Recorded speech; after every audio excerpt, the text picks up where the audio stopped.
Then we have another requirement to store data. To store data, we are using the storage, right? So normally we consider data center is the heart of the company, right? So company having the data, that's the most important component for the company. Then we need to process the data with the application. To host the application, we need to have servers. Then store the data, we need to have storage. That means the SAN solution, right? So simply within the data center, there are only two components, right? Two end devices. One is storage, other one is servers, right? Data center deal with only two components, storage and the servers, right? So in your company, all the end users, right? All the end users connect with the LAN network. Then over the LAN network, to access the application, they need to reach the data center. Then this application need to process the data, then they need to reach the storage. That's the way how we connect. Then to connect the head office and the branch office, we are having ISP connectivity. That part we call WAN, right? So this is the normal network system, right? Within the network system, we are having the campus network, ISP connectivity part, and the data center. Data center mean for the data center only two type of end devices. One is storage, other one is servers, right? Because storage store the data, right? Servers running the application, right? Finally, from the campus network, users reach to the data center to access the data. That means to access the application. That's the thing happen, right? Then that connectivity can be using the WAN connection or the internet or whatever the method, right? So nowadays, to automate the campus network, we have SDN technology called SD Access. SD Access is the SDN technology for the campus network. Then what is the SDN technology to manage the WAN part of the network? You know that. That technology starts with the SD. What is the other part? Using that, we can automatically manage the VPN tunnels and everything. No need to do any manual configuration. What is the technology? It's SD-WAN. Yeah, it's SD-WAN. Very good. So now we have SDN technology for the campus network. We have SDN technology for the WAN part. Now we need SDN technology for the data center, that is ACI. Right? That is ACI, application centric infrastructure. So that's the idea. Are you clear with that? Any doubt up to now? That's clear. Okay, fine. Yeah. So now, if I ask, what is SDN? You can answer. What is SDN?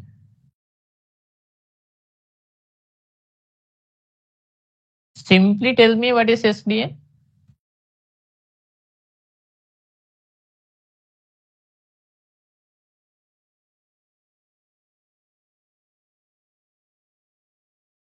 Okay, so let's say if I take this router, let's say this is 1941 router or any router, right? This is router, right? So this router having 3 plane, right? One is management plane. The second one is control plane. The third one is data plane, right? So this router or any of the switch having these 3 plane, management plane, control plane, and the data plane. I will explain what is this, right? So let's say if I have two routers like this, so I am connecting, sorry, I have four routers, R1, R2, R3, R4.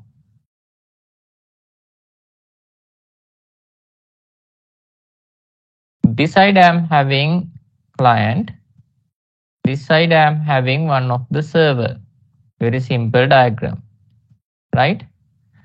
So now, let's say if all the routers running, one moment.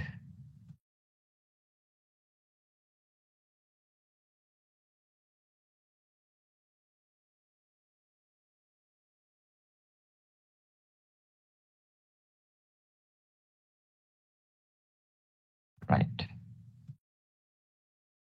So all the routers running, let's say this interface is 1, 2, 1, 2, 1, 2, 1, 2. These are the interfaces, right? So I enable, for this network, I enable OSPF, right? OSPF is running. Let's say this network is 192.168.20.0. This network is 192.168.10.0, right? Now this client need to communicate with the, let's say 20.10 PC or the server, right? So now this client generate the packet. So that packet having the source IP and the destination IP. The source IP is saying my IP is 10.10.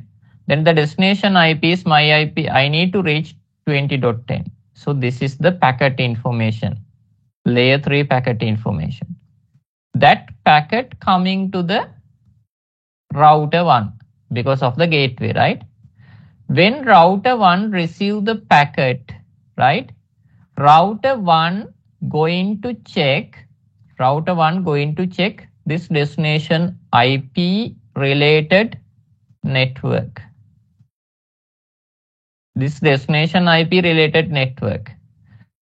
So it's doing the lookup routing table.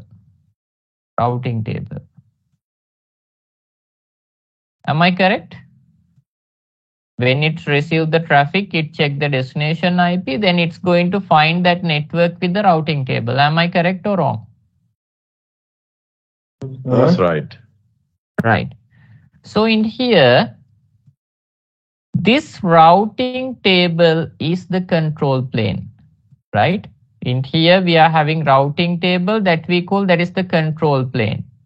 That means, right, all the devices having the routing table, that means all the devices having the control plane, not only the routing table, there are many components within the control plane. So this is one example, that is the control plane, right? So then based on the routing table, so routing table say if you need to reach 20.0 network, go out from the interface 2, right? Interface 2. It's saying, okay,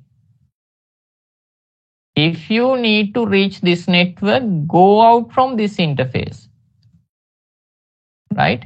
Use the interface number 2. That's the instruction with the routing table. Then what happened?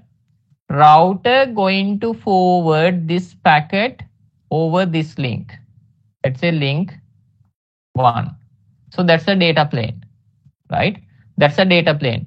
So within the data plane, only one thing, right? It's saying, right, within the data plane. So this is the data plane.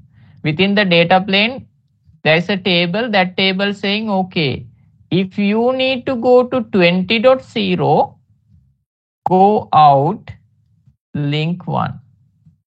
That's the only information, right?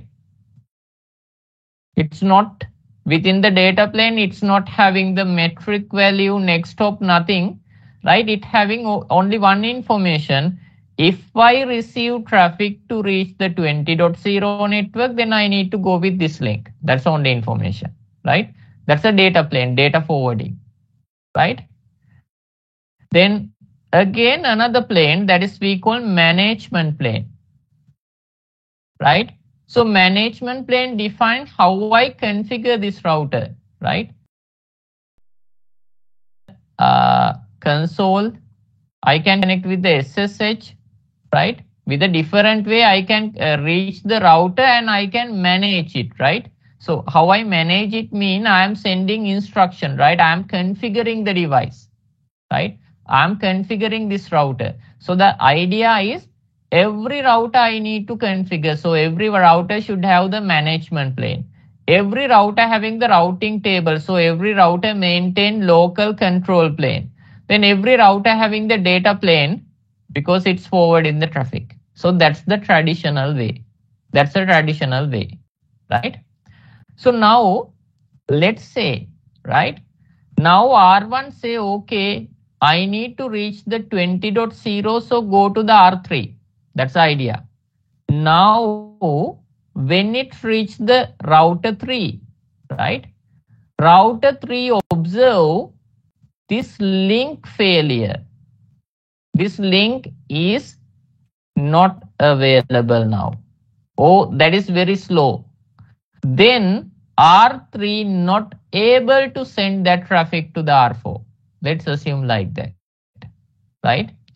Then R1 routing table say go to the R3. But when you reach the R3, only you observe now this link is very slow or it is not available like that. Then you cannot reach, right? Then again you need to do another routing lookup and you need to search this path, right? My point in here, so when your traffic reach the router 3, then only you got to know this link is not available, right? But the thing is, let's think about the Google Map. We all are using the Google Map, right? So let's say before 50 years back, do we have the Google Map? No Google Map, right? So let's say you are in the Uganda, right? Uganda. Let's say from the Uganda, right? Let's say within the Uganda there is a city called City 1. I don't know what are the city name. That's why I mentioned City 1. Then there is another city called City 99, right? Now you are in this city. Right? You need to reach the City 99. Then before 50 years back, you can use traditional map, printed map, right? So let's say City 1 to City 99 to reach there are 3 roads available. This is road 1. This is another road, road 2. This is another road, road 3, right? So in that case, let's say based on the map, you need to search what is the best way. Let's say if you choose the road number 2, right? You use the road number 2. But when you reach this point after 100 kilometers, right? You observe this road is closed with the traditional system, right? Because with this point, we don't know whether this road is fine or not, right? After you reach some distance, you observe, okay, road 2 is closed now, right? But nowadays, we are using the Google Map, right? We are using the Google Map. In that case, you know, Google Map never recommend this road, right? Why is that? Google Map is kind of centralized control plane. So that's why I need to mention, right? So let's say with the traditional system, we are maintaining, right, control plane with all the device and the management plane with all the device, right? With the SDN technology, with the SDN, what happened? It places control plane in centralized device, right? Now the thing is, every device connected with the centralized control plane, right? Now what happened? When the packet is reached to the R1, R1 going to ask from the centralized control plane, I need to reach the 20.0. Since it is centralized control plane, it know the status of all the device, right? It's know, okay, R3 to R4 link is now not working. So it's never recommend to go with this way. It say, okay, now this link is not available, so go with this way, right? So that's the thing happened with the SDN technology, right? So very simply, if I explain it, if I write is SDN is the technology that decouple what? Control plane and data plane, right? It is decoupling control plane and the data plane, right? So that is the SDN technology. That means it is centralized solution. We have centralized control plane. Centralized control plane. But all the data plane within the device. Centralized control plane, not only that, management plane also centralized. That means to configure the device, no need to log each and every device, right? Using the single controller, I can manage everything. So that is the idea about the SDN, right? Simply try to understand SDN is what? It's decoupling the control plane and the data plane. Control plane with the centralized device, data plane within the your hardware, right? Control plane, management plane taking out. That's the technology. Okay, the next thing, right? Then I will come to the ACI technology. So let's say my scenario, we have 100 switches to configure, right? So what I need to configure this 100 switches, let's say duplex,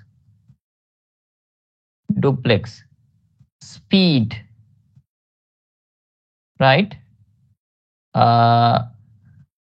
For the ETH 0/1. That is my requirement. My requirement is in my company, I have 100 switches, but I need to configure duplex and the speed for the Ethernet 0/1 interface, right? For the 100 switches, right? Actually, since this is the very first day of the ACI, right, I need to explain some concept, right? It will take some time. But after tomorrow, we can quickly go to the lab, right? Within today, we can start the lab. But within today, after I explain the basic concept, I can, then after that, the theory part is very low. The practical part is very high, right? So stay with me. First, I need to explain these things, right?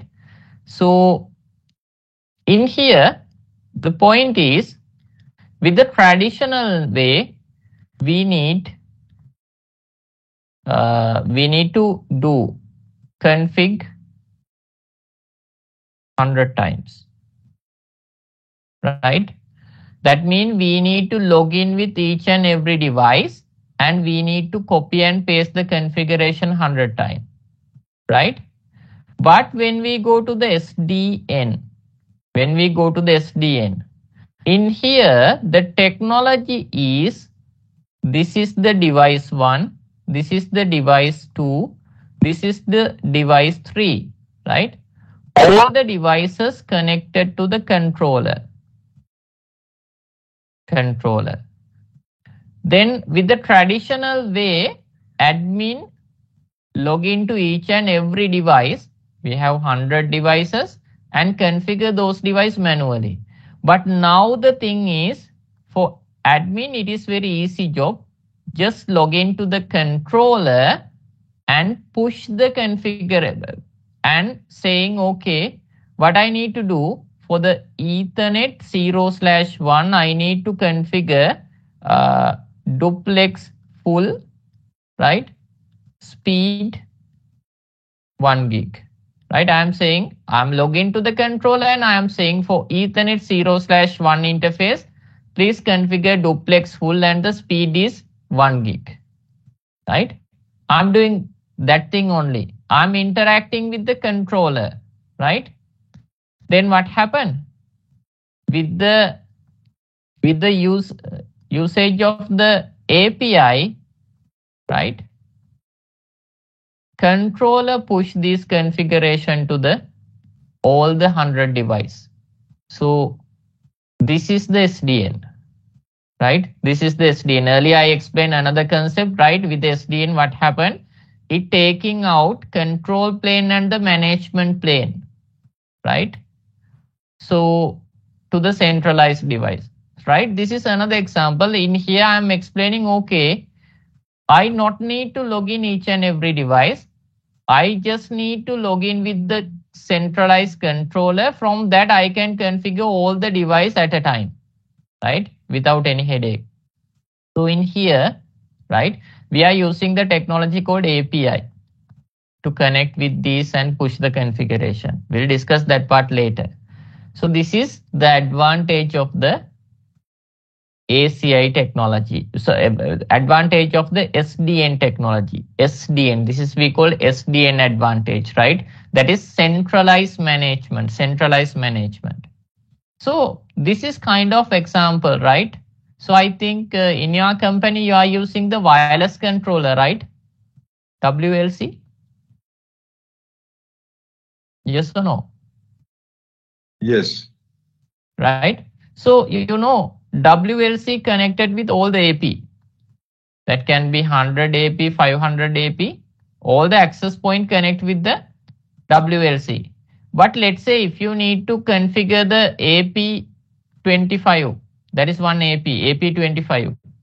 Are you going to log in with the AP25 separately? No, right? What you are going to do, you are going with the WLC, wireless LAN controller. Then you configure the things. Let's say when you configure the SSID, what happened? It's going to push to the all the access point.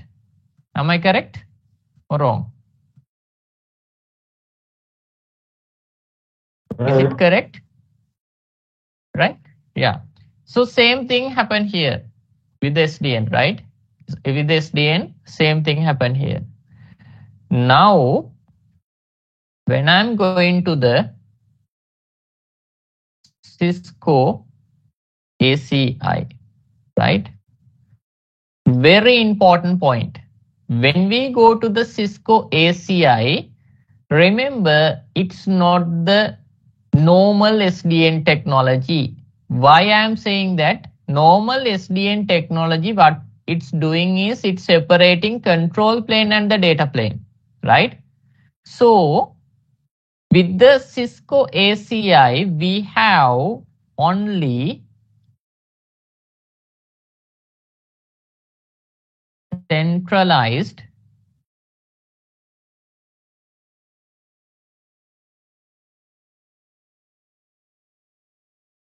right? We have only centralized management plane. Remember that, right? With the Cisco ACI, we are saying that is not full SDN solution, right? Like I mentioned, remember, right? This point is very important.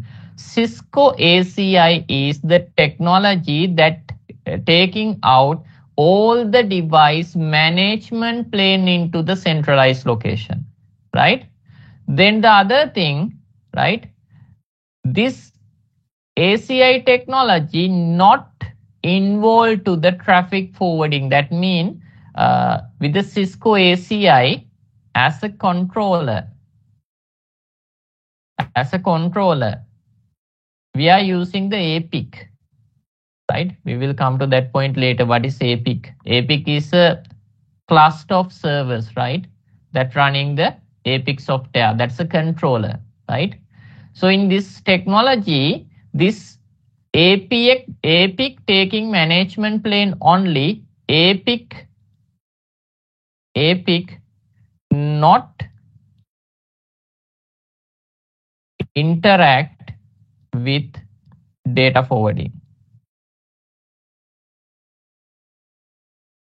right? It's not going to forward the data, not going to give a solution for the data forwarding. It's only taking the management plane, right? Then when we go to the Cisco ACI, another important factor that support only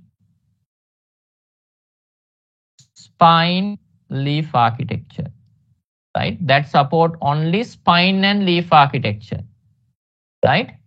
Then another important point, ACI can work with Cisco Nexus 93K and the 95K only, right? So the idea is Cisco ACI is kind of proprietary technology, right? Kind of proprietary SDN solution. Why I am saying that? Okay, because Cisco ACI only support with the Cisco Nexus, not all the model 93K and the 95K devices only, right? Then other thing that support only with the spine and leaf architecture, right? So this when we go to the Nexus switch, when you go to the right Nexus devices, what is the operating system of the Nexus switch?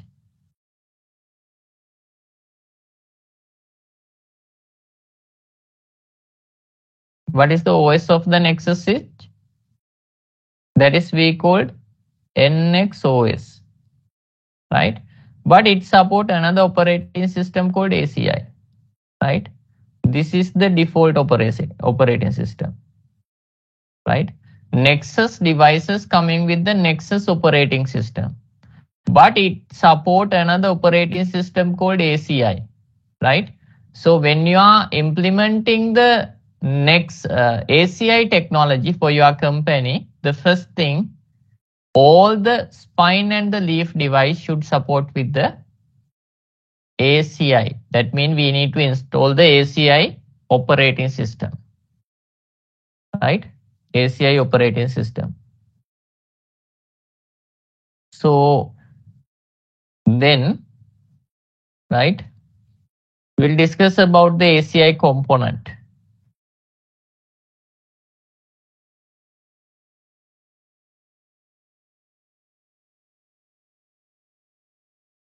ACI component, right? So with the ACI, we need to have spine,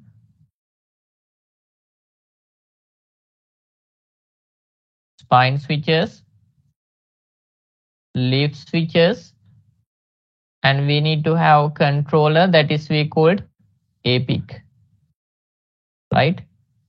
We need spine switches, leaf switches, and the APIC, right? So this spine and the leaf, these are the Nexus 95K or 93K devices, right? So very important point, if you ask, is it support with the Nexus 92K, right? No. No support.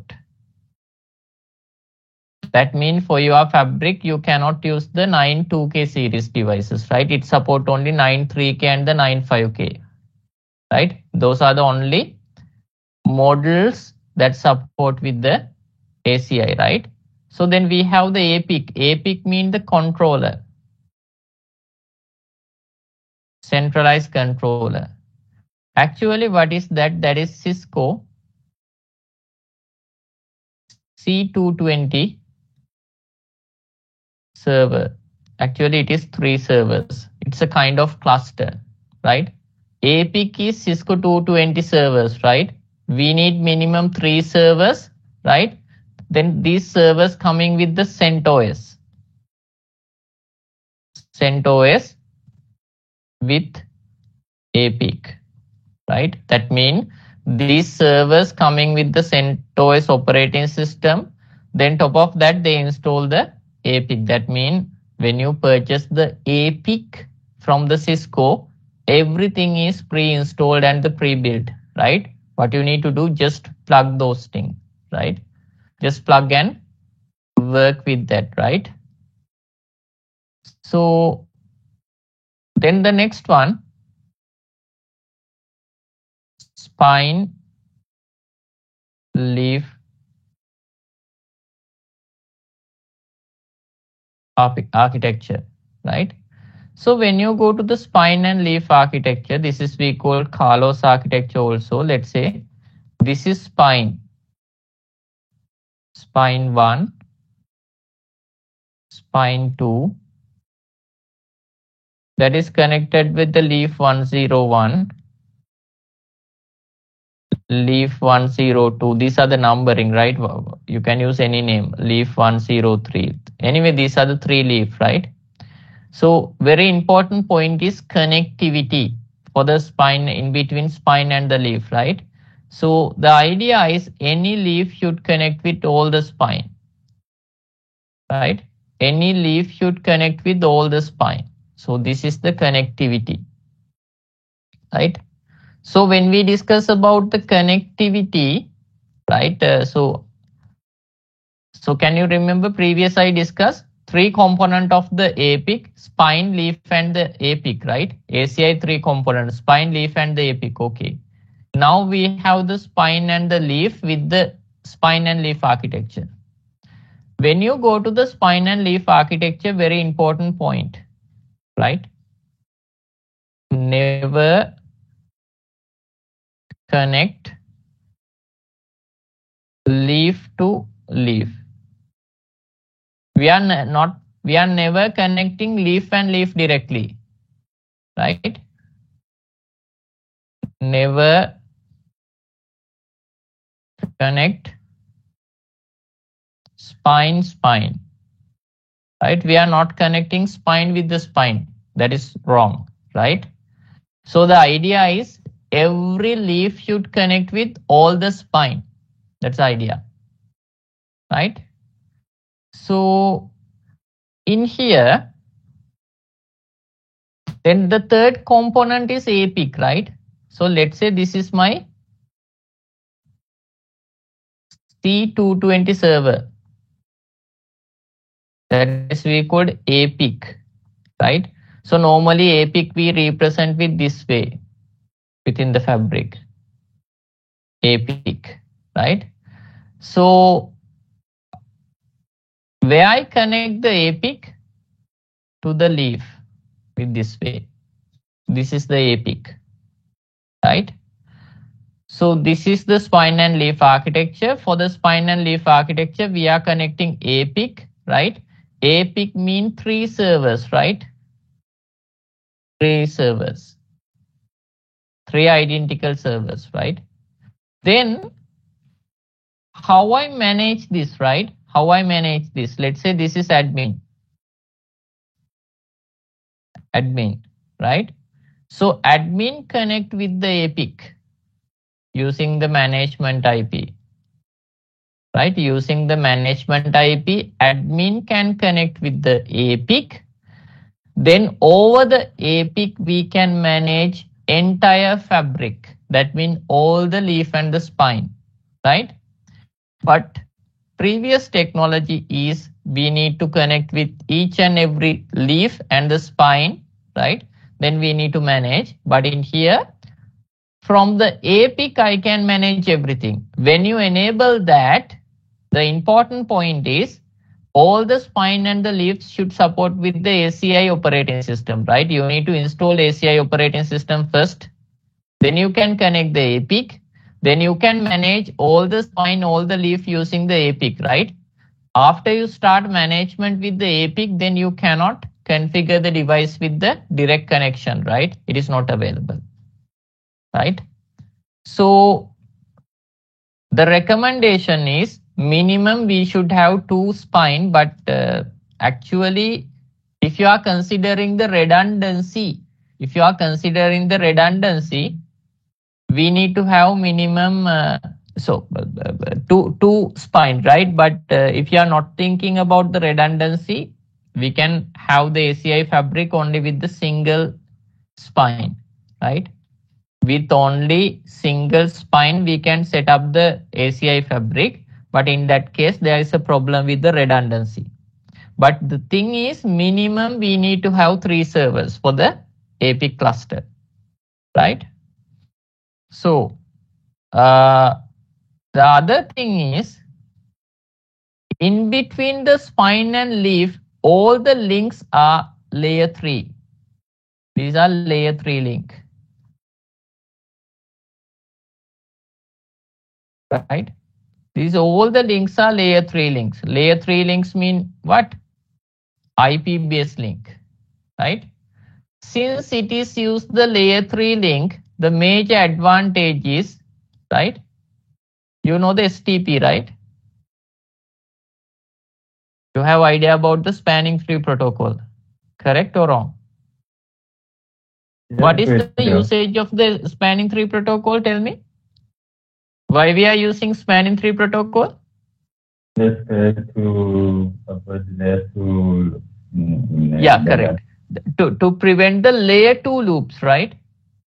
Layer 2 loops happen if we are having the layer 2 links, right? But in here, ACI fabric, it use layer 3 links in between the spine and the leaf, right?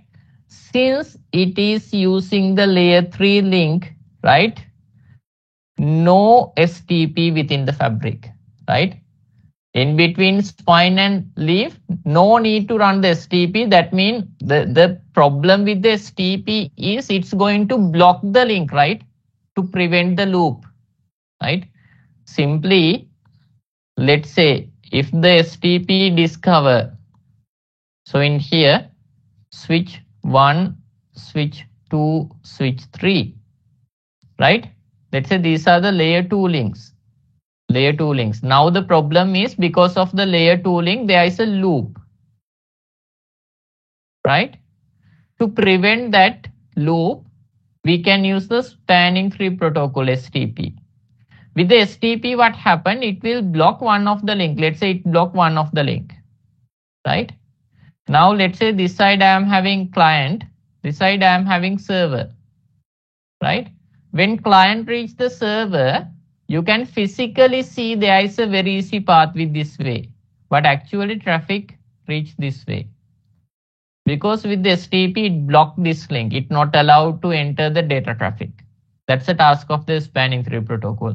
How it prevent the loop? By stopping the data communication with the redundant link, right? So that's the point. So the thing is, for the data center, let's say in between switch 1 and the switch 2, the link can be 40 gig, 100 gig, or 400 gig. You know, it is huge bandwidth, right? So within the data center, if the STP running, then what happen? It's going to block this much of bandwidth. It is waste actually. You know, you spend more and more money for this cable interfaces and the devices, right? But this guy called STP going to block, right? Because of the layer 2 loop. But the thing is, when you go to the spine and leaf architecture, all the links in between spine and the leaf are layer 3. Since it is layer 3, no need to run the spanning tree protocol because layer 3 having inbuilt capability to handle the loops, right? So that's the idea.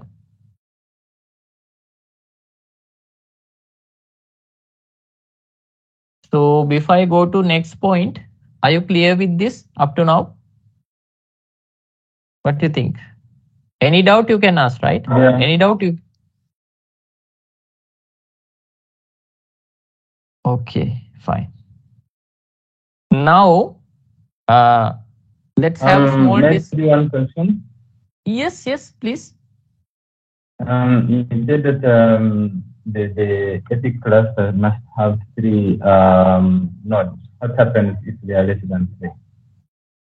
Okay, so the thing is, within the epic cluster, initially they recommend 3 servers because let's say all the servers having the same configuration, right? The configuration synchronized with each other, right?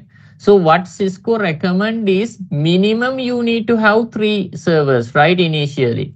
So let's say you started with the 3 server, then one server going to fail, no problem, it's work, right? But immediately what they recommend is you need to replace that one. That is only for the redundancy, right? That is only for the redundancy. Let's say after you configure everything, then entire epic cluster going to down. No problem. Still data forwarding is happen. Why? With the Cisco ACI system, this is having the control plane and the data plane both. All the device having the control plane and the data plane. So this is only the managed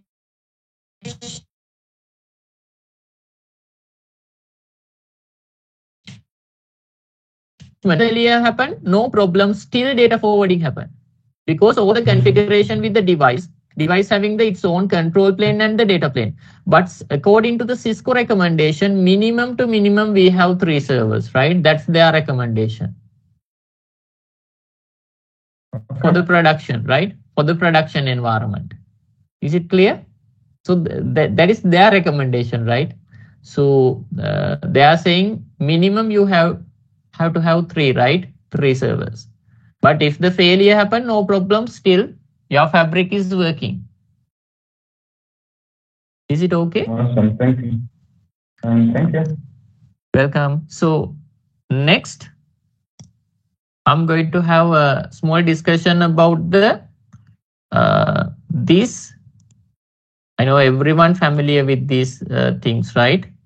Cisco Nexus series switches, right? When you go to the, I quickly go through this because everyone know this thing, right? So then you know Cisco, when you go to the Nexus series, we are having the 2000 series, 3000, right? Then the 5000, 7000, 9000, right? These are the series, right? But the thing is, Cisco ACI support only with the 93K and the 95K, right? So let's say when you go to 93K device model number, right? One thing that you need to know how I read the model number, right? And based on that, you can understand the what this value saying, right? The first, so this model is 93108 TC, right? The meaning of that, right? The 93 mean it's saying series, right? 93K. The second part after the series, next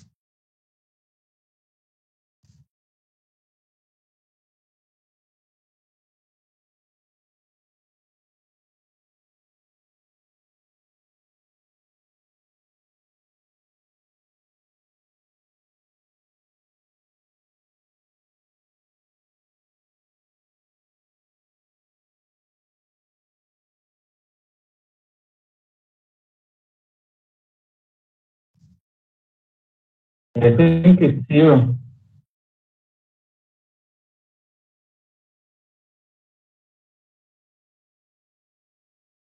Anyway, I think Milan's connection is bad. So we just have to wait a little bit.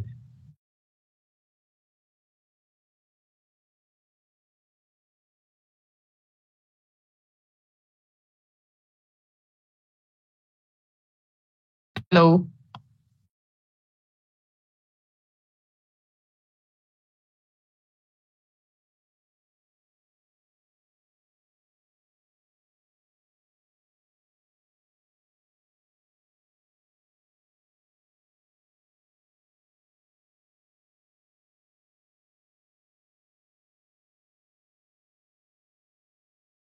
Hello.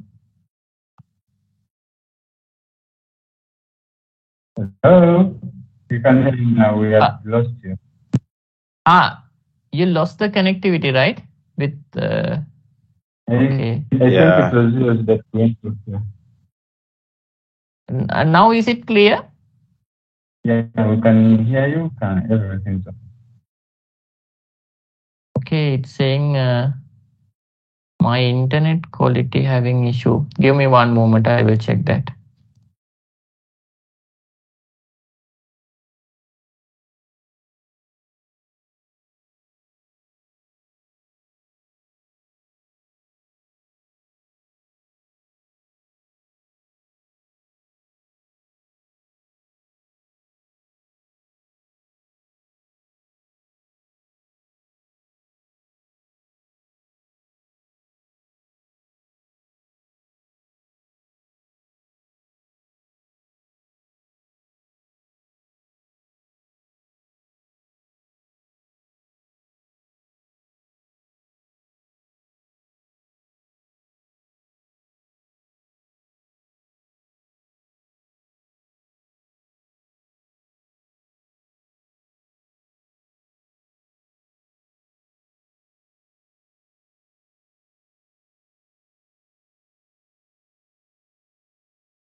I think now it is fine.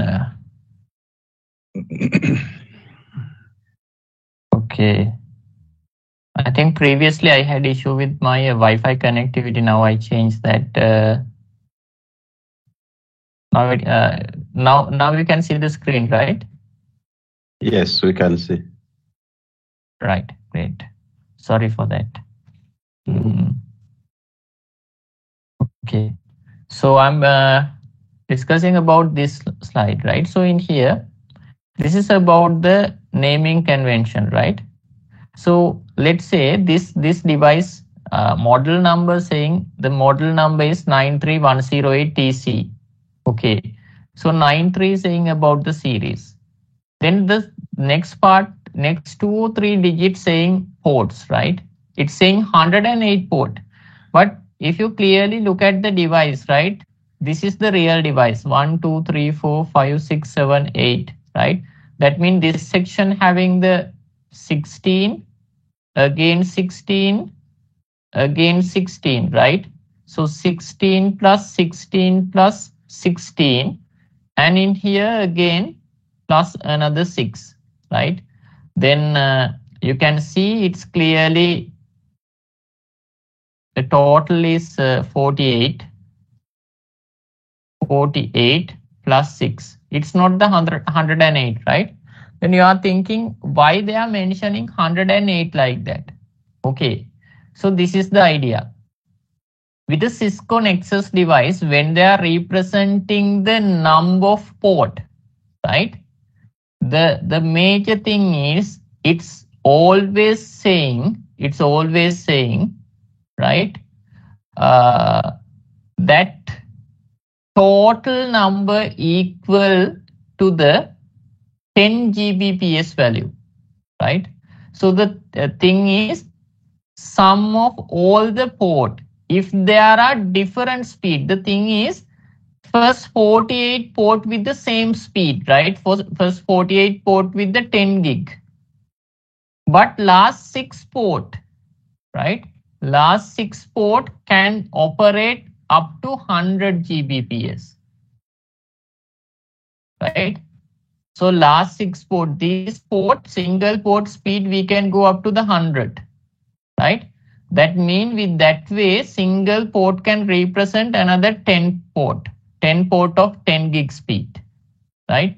The point is, if there are different speed with the interface, the total port number expressed in 10 Gbps speed multiplies, right?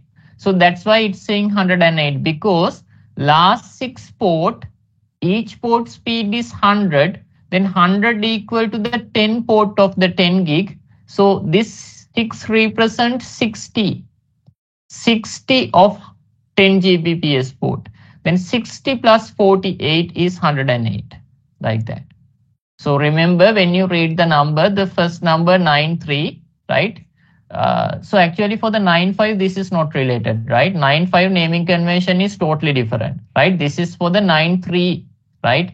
93 mean, you know, that is fixed configuration switch, right? So 93108, that mean that having 10 Gbps equal 108 port, right? But physically you cannot see 108 port, right? After that, it's saying what is the connectivity method, right? The T mean that support 110, right? Copper cable, right? Then C mean, right? So in here,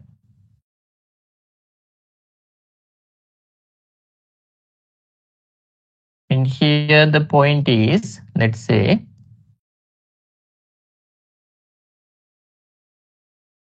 the first letter is T. Read this. 10 represent maximum 10 Gbps, right? Then we have C. Letter C saying that port can operate 40 or 100, maximum 100 QSPF, right? QSFP, right? So 100. So these are the port with the 100 speed, 100 Gbps. Then these are the port that represent with the letter T. These are the port that represent with the C, right? Then 100 Gbps single port representing 10 port, right? That's why, right? That's why it's having very higher number of interface, right? According to the model number. So that's the way how we read that, right? Then there are many models available. Then the major thing, when you go to the chassis model 95K chassis model, right? At the same time, remember, we'll come to that point later, right? So this is about the 95K, right? So when you go to the, so this is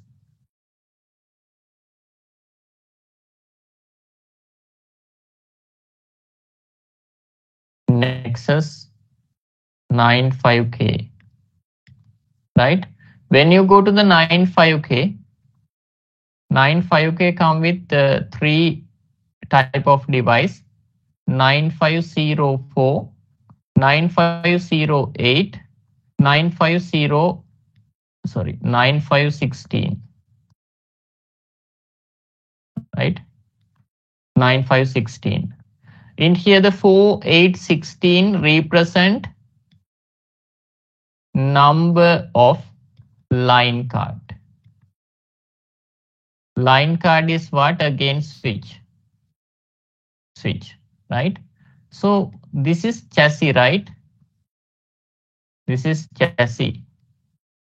like this. It's a big chassis, right? Let's say if you purchase 9504, the 4 mean it allow one line card, one line card, one line card, one line card. Altogether it support 4 line card, right? So this is the chassis. So the line card mean with this direction we need to install a switch, right? So it is not the normal switch, we are calling that is line card, right? That's about the 9504. Then when you go to the 8, that support to include 8 line card. Then when you go to the 16, that support to support up to the 16 line card, right? So these are the 3 different chassis that we are having, right? So this is 9508 model. 1, 2, 3, 4, 5, 6, 7, 8. 8 line card we can include, right? Different line card. Then that having, so when you go to the 95K component, the number 1 component is the chassis.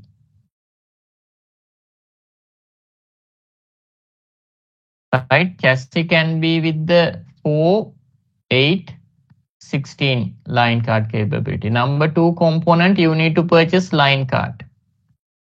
Line card. We can purchase line card with the different speed and the port.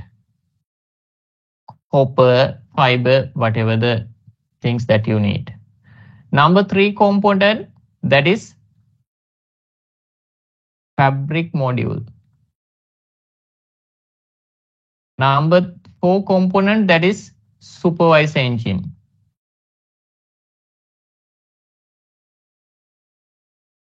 That we call SUP. Number 5, right, that is the system controller. Number 6, fan, right? So in here, remember for any chassis, only 3 fan plate, right? Fan tray. Only 3 trays, right? Maximum we can have 2 system controller. Maximum we can have 2 SUP engine, right?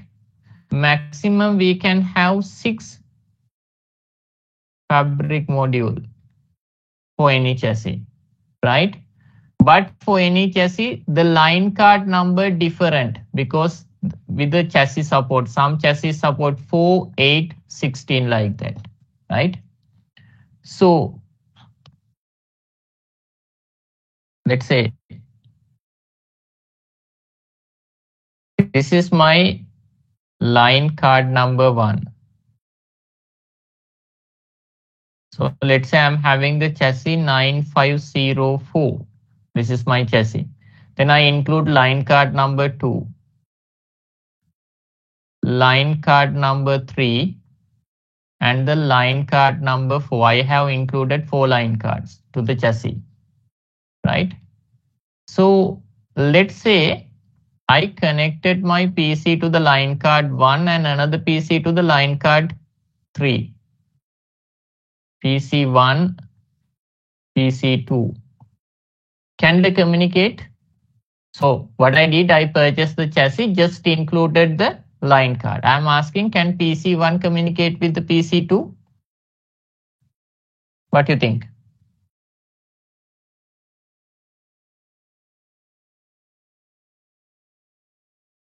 It's like scenario, I have switch 1 and switch 2.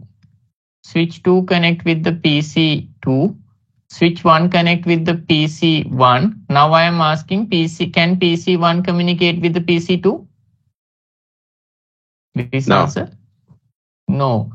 What we need is, we need connect switch 1 to the switch 2, right? Like that in here, that's the task of the fabric module, right? So for the chassis with the back end, we are inserting this fabric module, right? Sorry.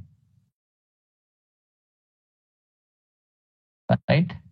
So the task of the fabric module is connecting this all the line card together. Fabric module. That's the task of the fabric module, right? So maximum we can have 6 fabric module, right? With the backend, I need to include the fabric module. Then it's connecting line card together, right? So this line card mean, right? Line card mean data plane, right? So to process the MAC address, right, to process the routing table, there should be another component, right? That is we call supervisor engine, sup engine, right? The sup engine is the control plane. Sup engine is the control plane, right? So this is chassis based switch, right? I need to configure all the line card. So where I need to connect with the supervisor engine, right? So when I connect with the supervisor engine, I can connect with any of this line card and I can configure it. So supervisor engine we call control plane, line card we call data plane, right? That's the way how we are defining the things, right? So if I go Cisco 9508 chassis 04, we can go to the 04, then easy.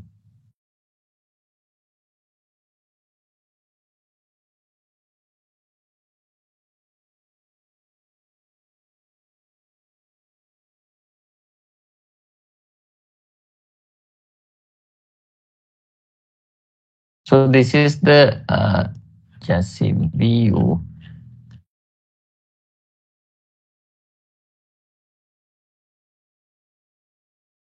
Earlier there is very good simulator. Now that is not working for the 3D simulators.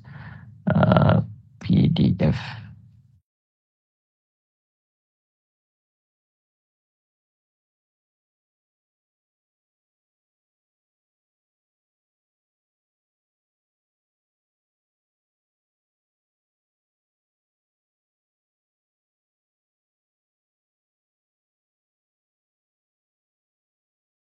So this PDF having all the technical information, how we connect line card and everything, right? The thing is chassis rear view.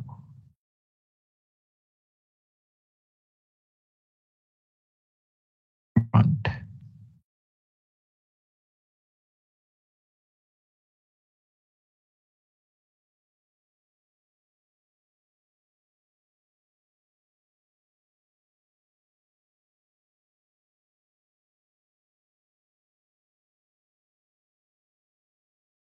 Okay, right?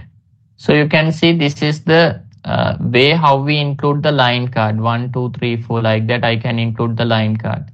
So this is the rear view of the device. In that case, first you can see the fan, right? There are 3 fan plates, right? So these are the fan trays, right? Fan tray.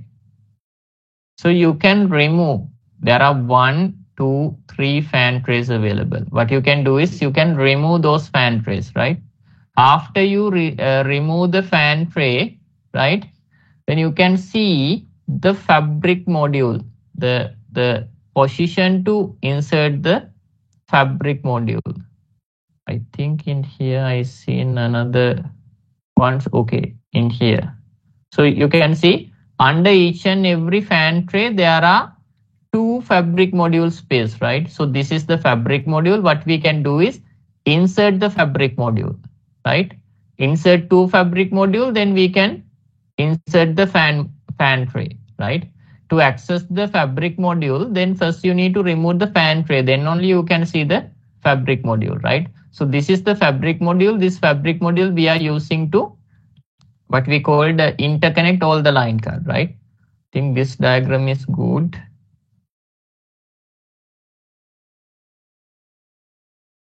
Okay.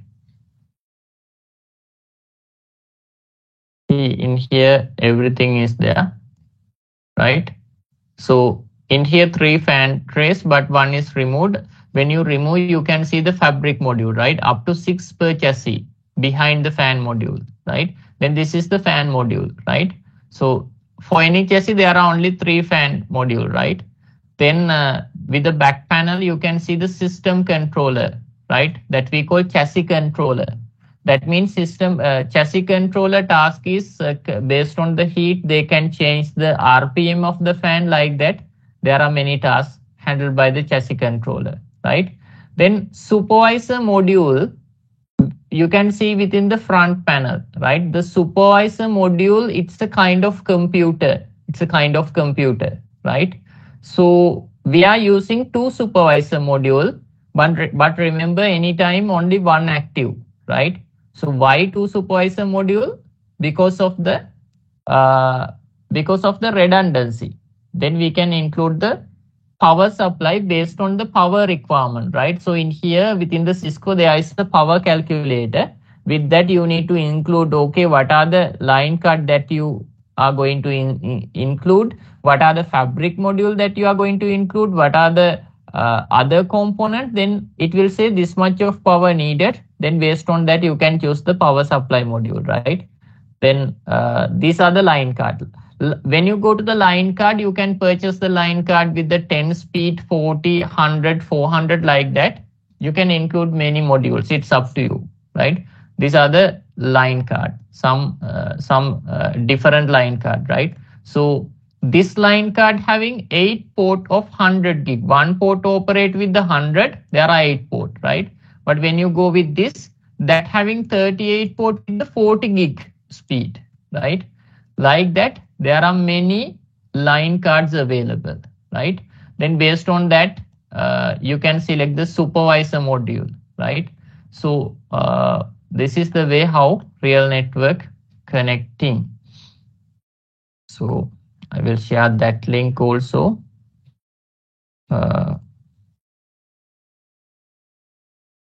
In your company, are you using any 95K chassis or not?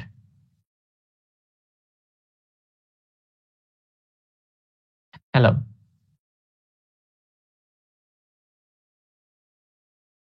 I'm asking, in your company, are you using any 95K chassis switch or not? Okay, not at the moment. Okay. Right. So, but you are using the 93K, right? Yeah, we have quite a number of 93Ks with our different clients. Okay, fine. So when you go to the chassis, we discuss, right? We have the 4-slot chassis, then the 8 and the 16. But when you go to any chassis, right, we have common factors, right? We have only 3 fan trays, 2 supervisor module, 2 system controllers, 6 fabric module. These are the common, right? These information are common for any chassis, common, right? But number of line card and the power supply change based on the chassis number, right? Then when you go to the supervisor module, so it's a kind of computer that having the SSD, that having the RAM console port, right? So with this console port, you can connect with the chassis. Then you can access any line card, right? Then management port, right? Power system, everything is there. It's a kind of computer. When you go to the supervisor engine, so you can choose which supervisor engine that you are going to use, right? Then sub A plus, sub B plus, like that. There are many supervisor engine available based on your performance requirement. You can choose this, right? So if you go to the A and the A plus, both are coming with the 4 cores, right? But when you go to the supervisor engine B, that having 6 core processor. See, when you check the supervisor engine A, that having 16 GB. But when you go to the B and the B plus, 24 GB and the 32 GB. When you go to the supervisor engine A and the A plus, that maximum storage capability is 64 GB. But when you go with the B series, that is 256, right? So only thing is, based on the performance, they are having different factors, right? Based on the performance, different factors available, right? You can choose whatever the things that you need. Then this is the system controller that handle the power requirement, fan speed, everything.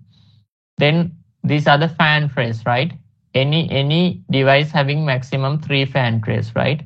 The power, the dynamic speed control, and the everything handled by the system controller. Then this is the kind of power supply, right? When you go to the power supply, we can choose whether it is AC or DC and the voltage, right? Those things you can define.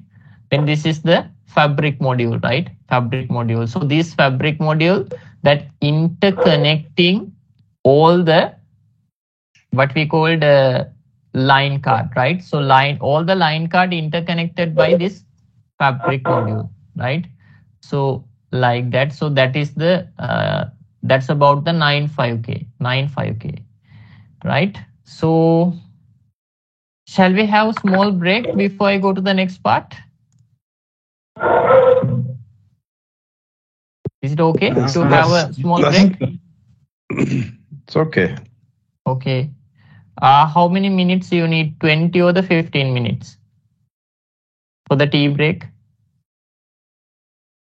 10 minutes. Okay.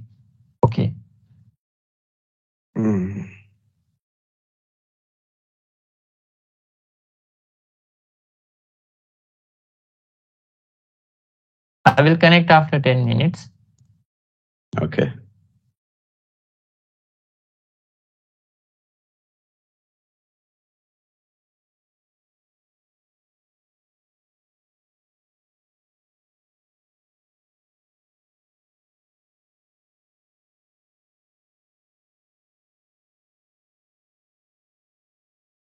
Q. Okay. Nicholas and Rodwin, are you there? Okay. Yes, we are here. Thank you. Okay. Fine. Right. Now,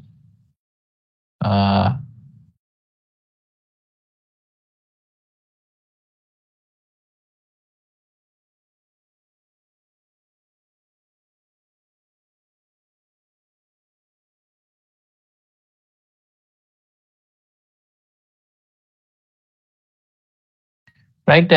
So when we discuss about the APIC controller, right? APIC is the controller, SDN controller for the ACI fabric. So in here, we can say simply, right?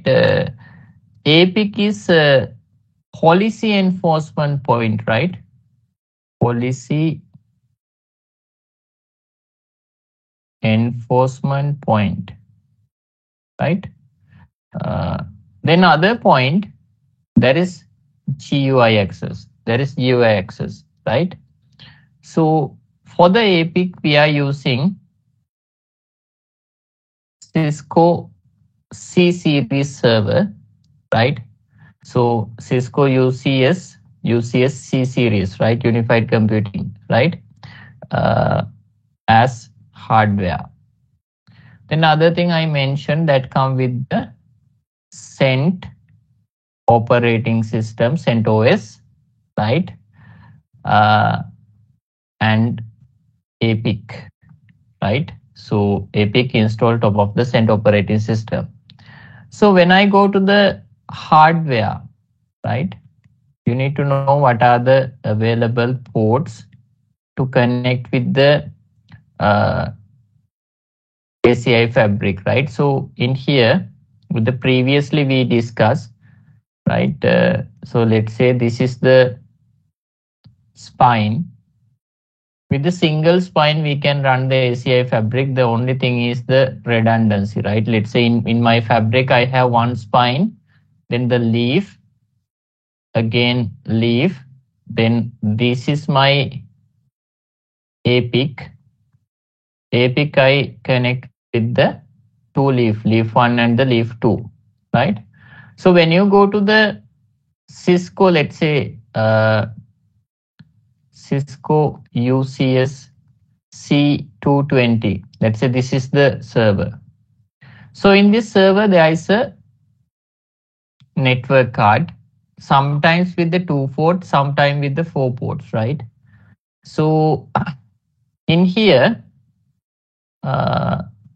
also we are having the console port, one port called management, right? For the management access, we are having port. Also, we are having the console port, right? Actually, for the management, we are having 2 port, right? 2 port, right? Then let's say this is my leaf 101. This is my leaf 102. The way how I connect is like this, right? Like this. If you are a network card having only 2 cable, then you can connect one to the leaf 101, other to the leaf 102, right? Then let's say this is your management switch. Then you can connect 2 management interface into the management switch, right? Then let's say this is the admin PC. Admin PC. So admin PC can access the management switch. Via the management switch, I can access the management interface of the server. Then I can access the APIC with the HTTP. With the HTTP, right? In that case, for this management port, we need to assign IP. First, we need to assign the IP. So the idea is, initial setup, right? For the initial setup, what we need to do, right? So first we need to get the console access, right? The very first thing that we need to do is we need to get the console access, right? Let's say step number 1, right? Get console access.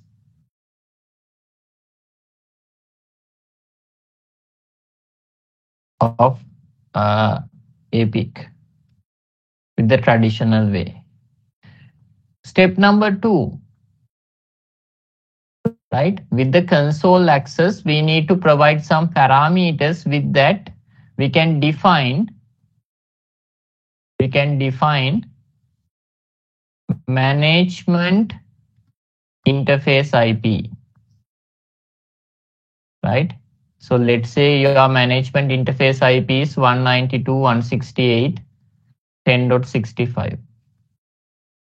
Step number 3, right? Using HTTP or the HTTPS can access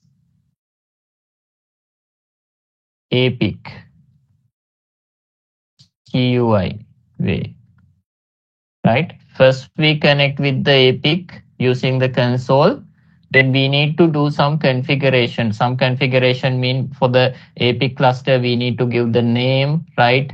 And the cluster IDs, and we need to define the management interface IP. Then you need to define administrator username and the password. After everything, what we can do is, as the next step, after you configure the management interface IP, then it's easy. Then we can access the APIC using the management IP, right? So that's the way how we are connecting, right?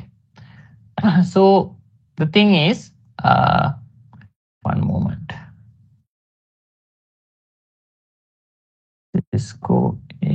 Epic cluster configuration.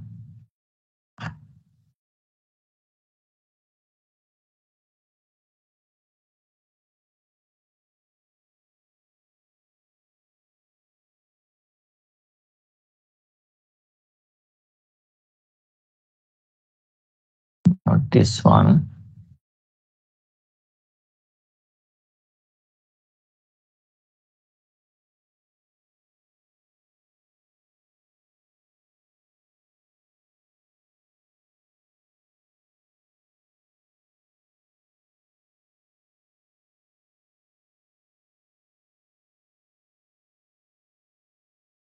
Okay. So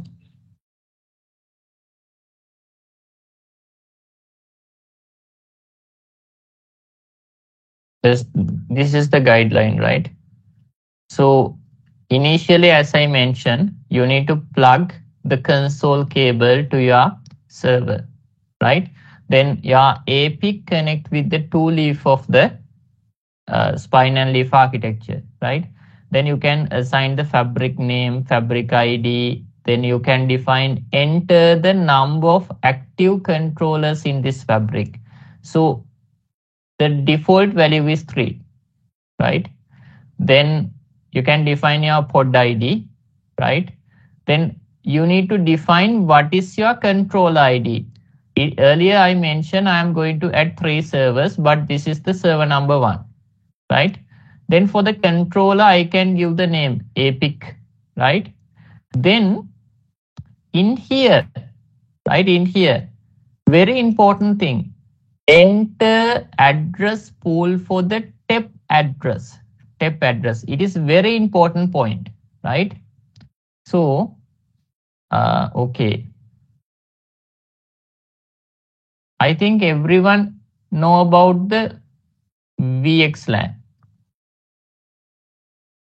Since you are using the Nexus switch. Are you familiar with that? Yes. Okay.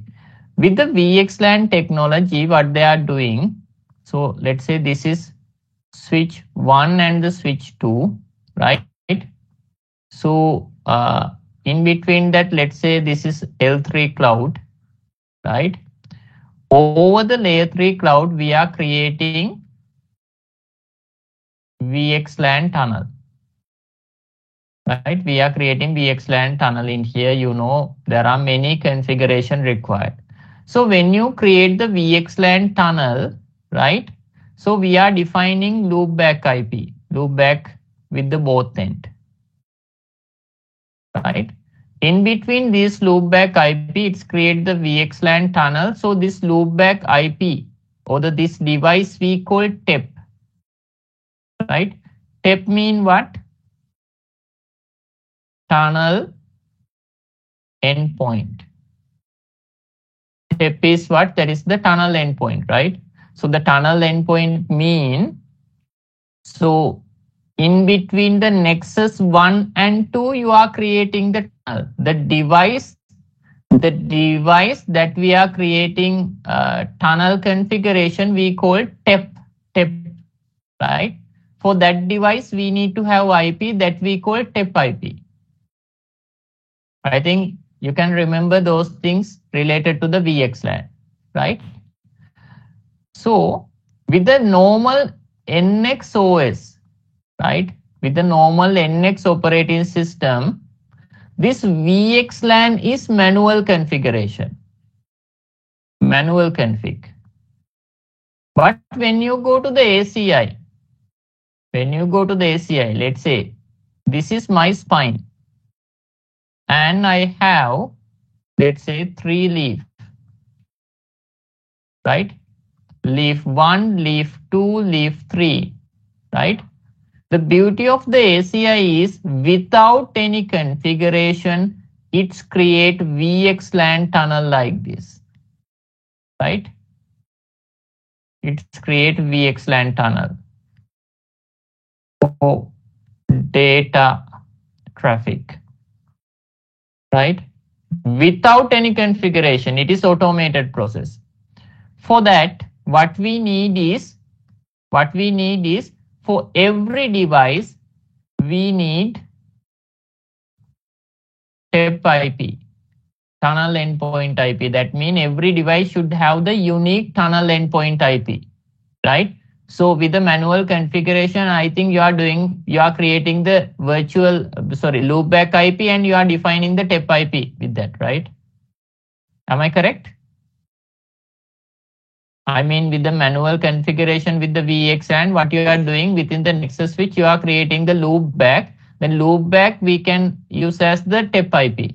Is it correct? That's correct. Right. So, so the thing is in here, within the ACI, all the data communication happen within the VXLAN tunnel. For that, we need TEP IP. So that's why in here we need to define the TEP address pool, right? So the TEP IP, this is the Cisco default TEP IP range, right? But what you can do is can modify, right? You can modify this, right? So what we recommend is you can use any based on your requirement. Otherwise, you can go with the default one, right? So then it asks, what is the VLAN ID for the infrastructure? This is important, right? The infrastructure VLAN ID should not be used elsewhere in your environment. In here, as the next step, it asking VLAN ID for the ACI. Within the ACI, it asking which VLAN ID do I need to use, right? In here, very important thing is you need to careful, do not conflict it, right? That means, let's say in your company, we are using VLAN 10, 11, 12, 13 like that. Do not use that. Use the totally different one, right? Then, since you are learning the VXLAN technology, right? VXLAN uses multicasting technology, right? So you need to define whatever the multicast IP range here. It's saying 225000. So the thing is, multicast range start with the 224, end with the 239, right? So 224 IP range reserved, right? But you can use anything from 225 to 239 in here, right? So within the ACI fabric, right, for the multicasting purposes, you can define what is the multicast IP range, right? Then this is the OOB configuration, right? Earlier I mentioned that, let's say, so this is C220 server, right? That having two out-of-band management interface. So those two out-of-band management interface should connect with the management switch of your company.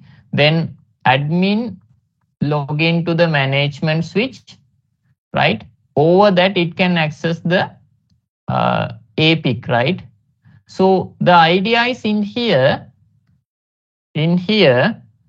you need to define whatever the management interface IP address, right? So if you define this IP address that assigned to this OOB interface, right? That means after admin connect with the management network, right? By typing this IP, admin can access the GUI interface of the ACI fabric, right? Then finally, we need to configure the password configuration. So these are the configuration that we need to do for the initial fabric setup. So are you clear with this? Hello. That's clear. Okay.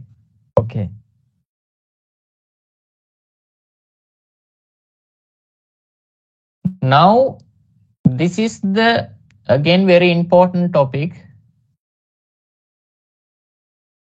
fabric discovery.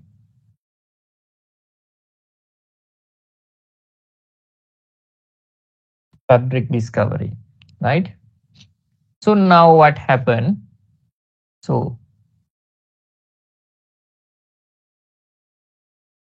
here I'm having spine 1 and I'm having spine 2.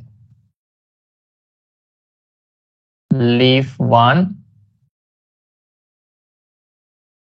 leaf 2, leaf 3.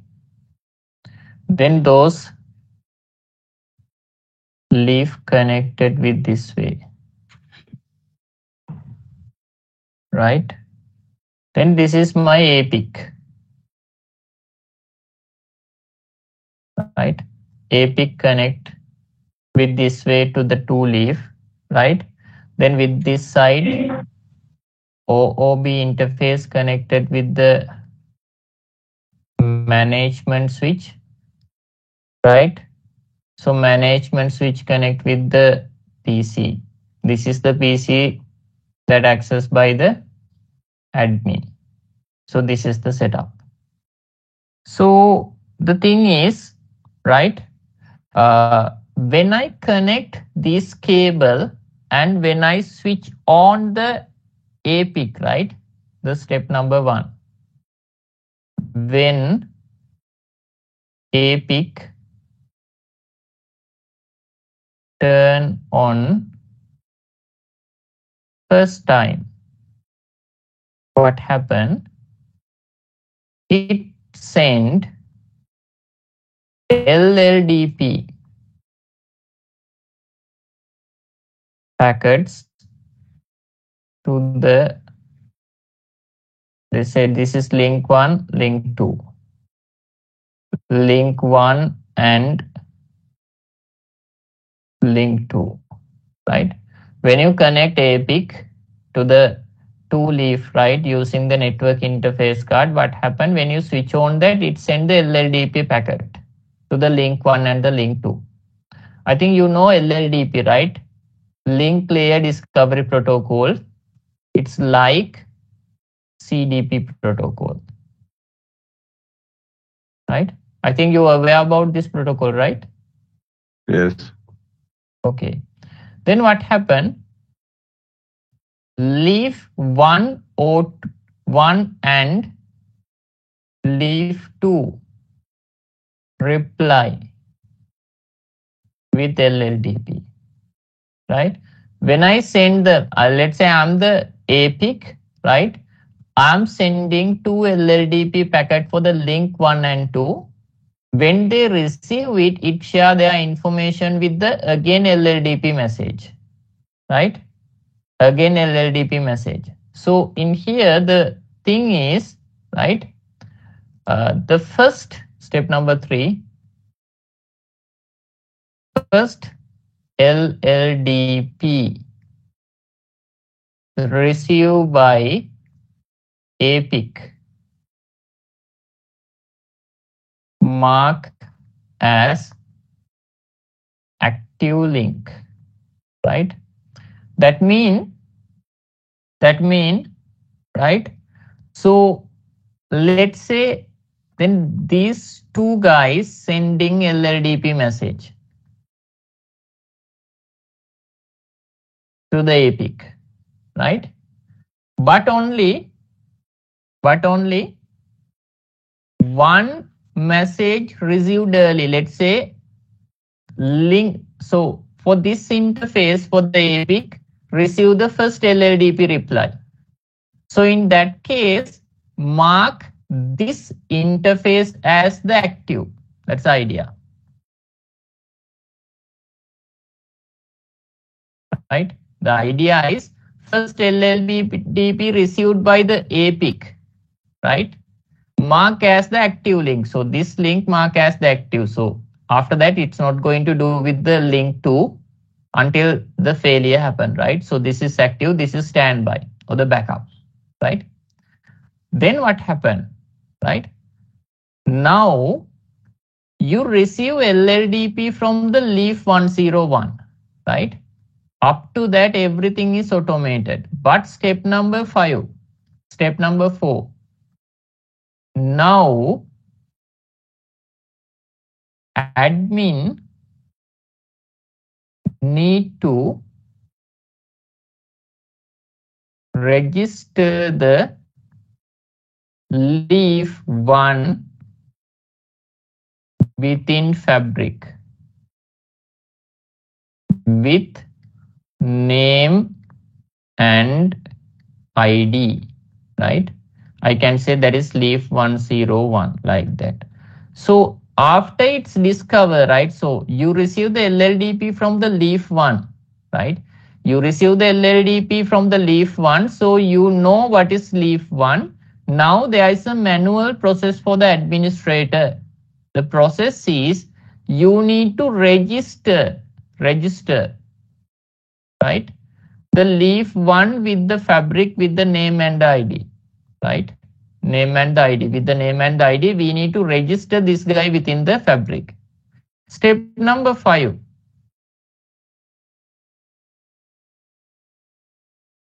Now, leaf 101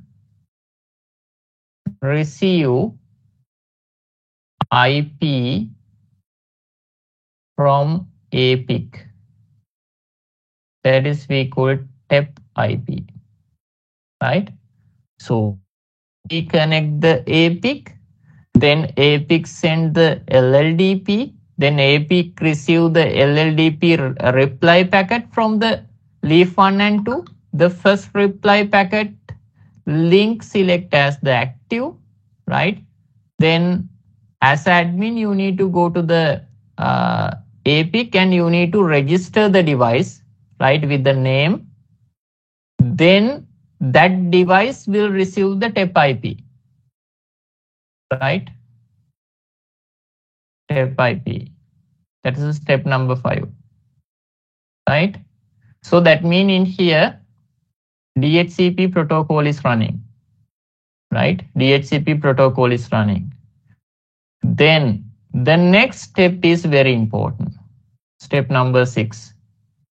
Now leaf 101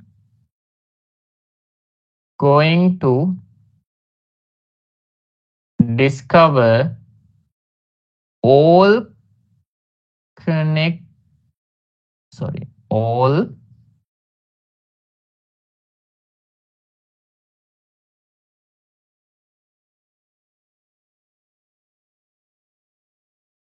directly connected devices. Again, then you need to register it. After that, assign TEP. That's the thing happened. So this is we call Fabric discovery. So step number 6 is important, right? As I mentioned, after I discover the leaf 1, now it's fine. Now leaf 1 going to find the directly connected devices. That means after that, which device going to discover? After the step number 6. Step number 6 means leaf 101 going to discover directly connected node, right? So I'm asking what are the devices it's going to be discovered as the next step. Waiting for your answer.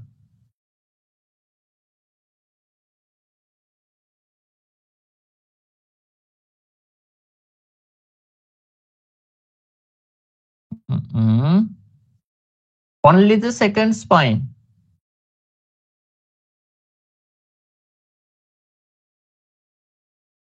Still we not discover the spine 1, right?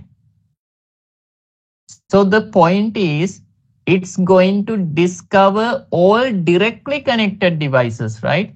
So tell me for the leaf 1, what are the directly connected devices? Spine 1 and 2. Yes. spine 1 and 2. If you are going to the ACI exam, this is exam question, right? This is one of the ACI exam question, right? So it asks, okay, you already discover the leaf 101. What is next device, right? Next device is all the connected spine, not the leaf, right? Because you know it uses the Carlos architecture or the spine and leaf architecture. With the spine and leaf architecture, we never ever connected spine to spine, leaf to leaf. So no connectivity in between leaf to leaf or the spine to spine. So the idea is after the first leaf discovery, it's going to discover all the spine, right? Then those spine going to discover other connected devices, that mean all other leaf, right? So the thing is, it is very important point. Remember the second discovery for all the spine, because leaf going to discover all the directly connected devices, right? So the meaning of the directly connected devices, only spine, only all the spine, right? Nothing else, only the spine.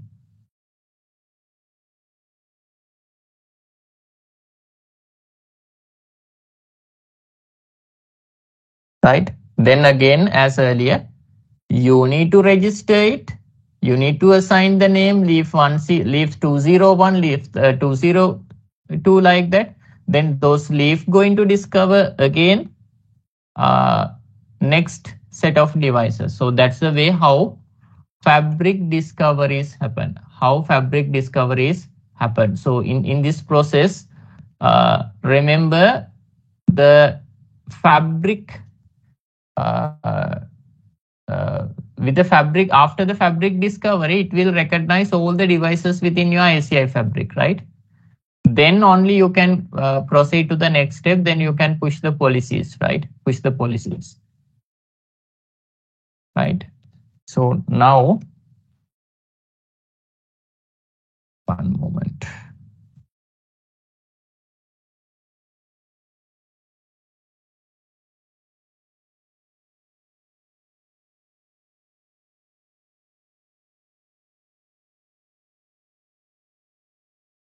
I'm trying to connect with the data center. Oh.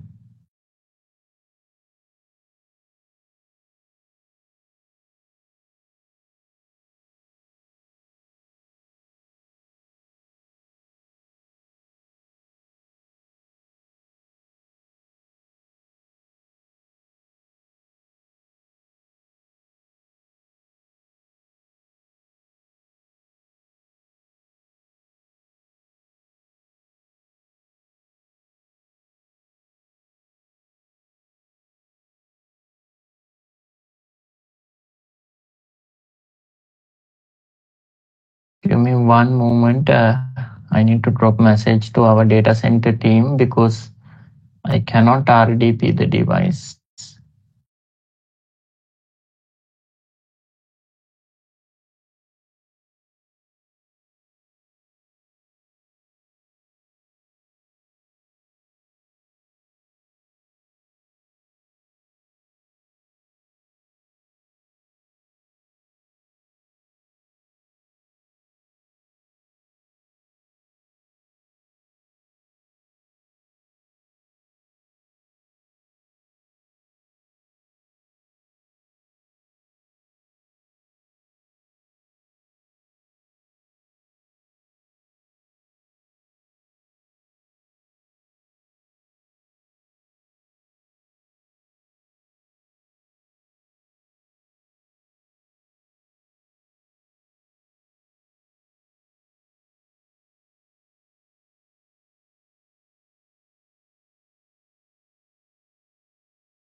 Sorry for the delay. Actually, I cannot connect with the jump host of our data center. Then after its work, I will show the demonstration about this, how these devices appear and everything, right? Until its work, I'm going to the next concept part. Sorry for that. So the next one, that is Cisco ACI protocols, right? So what are the protocols that working within the Cisco ACI? There are mainly three protocols, right? The first one is ISIS. The second one is VXLAN. VXLAN. The third one is very important, that is COOP. All are important, right? But you familiar with the ISIS and the VXLAN, right? So we can say, okay, we can use ISIS for the control plane, right? So that is for the control plane synchronization in between the spine and the leaf, right? That routing. Then VXLAN is considered as the data plane, right? Data plane traffic handled by the VXLAN. So then the important protocol is COOP, right? Then the thing is, for this any of these protocol, the important thing is no need any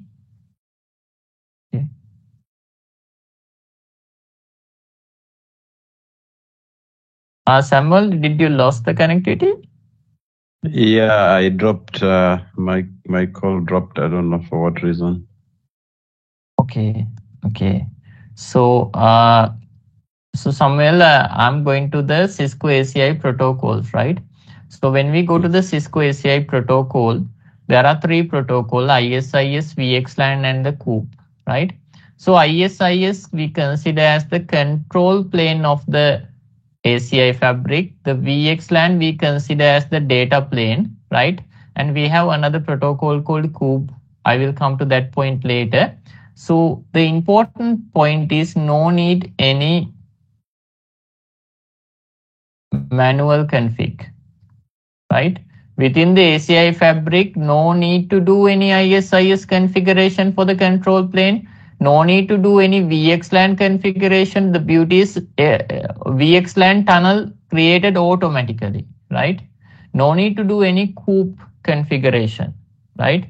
Everything is automated, right? So when I go to the protocol called COOP, right, that is Council of Oracle Protocol. Council of Oracle Protocol, right? So what will happen, right? So let's say this is very important. Spine 201. This is the spine 201. Then leaf 101. And let's say leaf 102 is connected, right? So let's say leaf 101 connected with the endpoint, let's say endpoint 1. At the same time, leaf 102 also connected with the endpoint 2, like that. So endpoint 1, the MAC address is AA. Endpoint 2 MAC address is BB. The IP is 192.168.10.10. This is 192.168.10.11. assume like that, right? So the task of the COOP protocol, okay, let's say this is the port number 5, this is the port number 6, port number 5 and the 6. Now the thing is, these leaf, right, maintain the table that we call LST. LST mean local station table, right? All the leaf maintain LST, local station table. So with the traditional learning, right? With the traditional learning, step number 1, LST learn local information. LST learn the local information, right? What's the meaning of the local information here, right? That is, okay, there is a host called AA. That device MAC address is AA. There is a host called A. That device MAC address is AA. And the IP is 192.168.10.10. That is connected with my port number 5. Right? So this is the LST record, right? The port number 5 connect with the AA. That IP address is 10.10. That is the LST record. At the same time, leaf 102 also having the LST record. Let's say that is my port number 6 connect with the BB. That IP is 10.11. Right? So in here we are having the IP, MAC and the connected port number 10.11, port number 6, right? We are having the MAC, we are having the IP and the port. So this only include directly connected, locally connected device information, right? We are saying locally connected information available with the LST table, right? Then I mentioned there is a protocol called COOP, right? The important thing is the COOP protocol run in between the spine and leaf, right? COOP protocol, COOP database only within the spine, right? So COOP protocol running in between leaf 101 and the spine 201, also leaf 202 and the 102 and the leaf spine 201, right? That means COOP running in between leaf and the spine, right? So the task of the COOP is, right?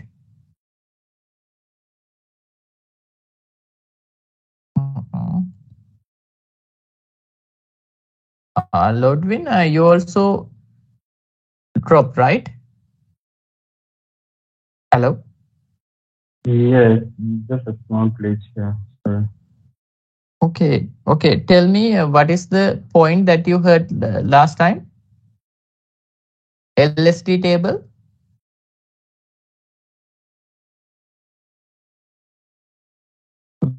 Before you lost, what is the last point that you learned?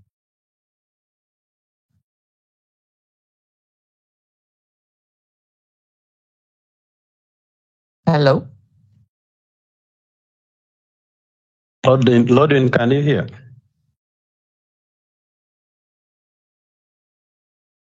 Hello? Can you come again? I think Lodin is having a connectivity issue. Till Lodwin, can you hear me?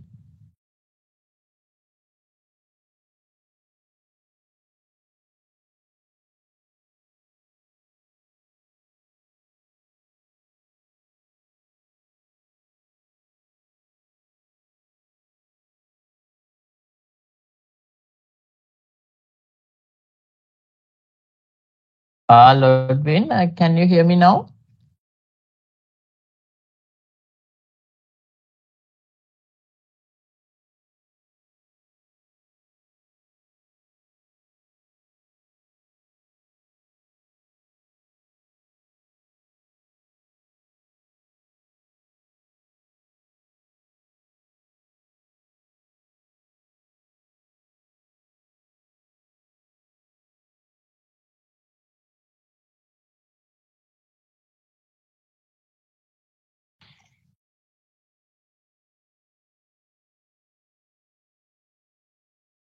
Yes, I can hear you. I'm good.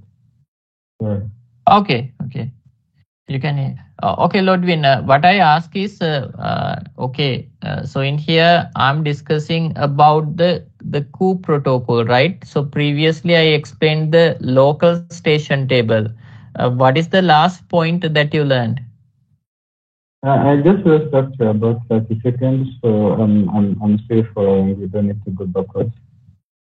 Okay, only last 30 seconds. Okay, that means you learned the LST table, right? Okay, fine. Well, that is fine. Yes. Okay.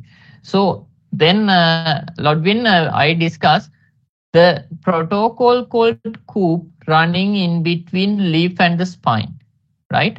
Then there is a database called COOP that is reside only within the spine, right? So this is again exam question. Remember, COOP database only within spine, right? So what happened using the COOP protocol, right? Using the COOP protocol, what happened? It's going to share COOP share LST with spine. That's the thing happen. Step number 2, right? COOP protocol. COOP protocol, right? Send this LST info to the spine, right? So that's the thing happen. So that mean now spine 201 know this information, right? So this is the thing. Now spine 201 COOP database know, right? There is a host called AA with the IP 10.10 that is with the leaf 101. There is a host called BB that is with the IP 10.11 that is with the leaf 102. This is we called COOP database, right? So when you go to the ACI, very important thing is remember ACI know everything. ACI know everything. That means this ACI protocol, so within the ACI fabric, ACI know all the end device, IP address, MAC address, and the connected leaf information because of the COOP protocol, right? So that's the usage of the COOP protocol, right? So the thing is now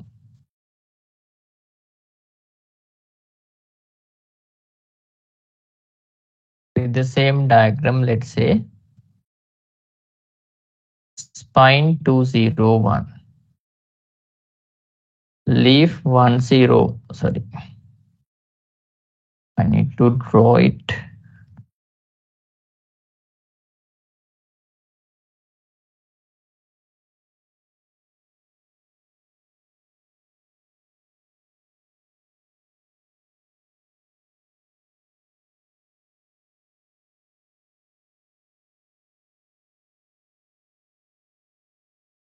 like that the connectivity is there.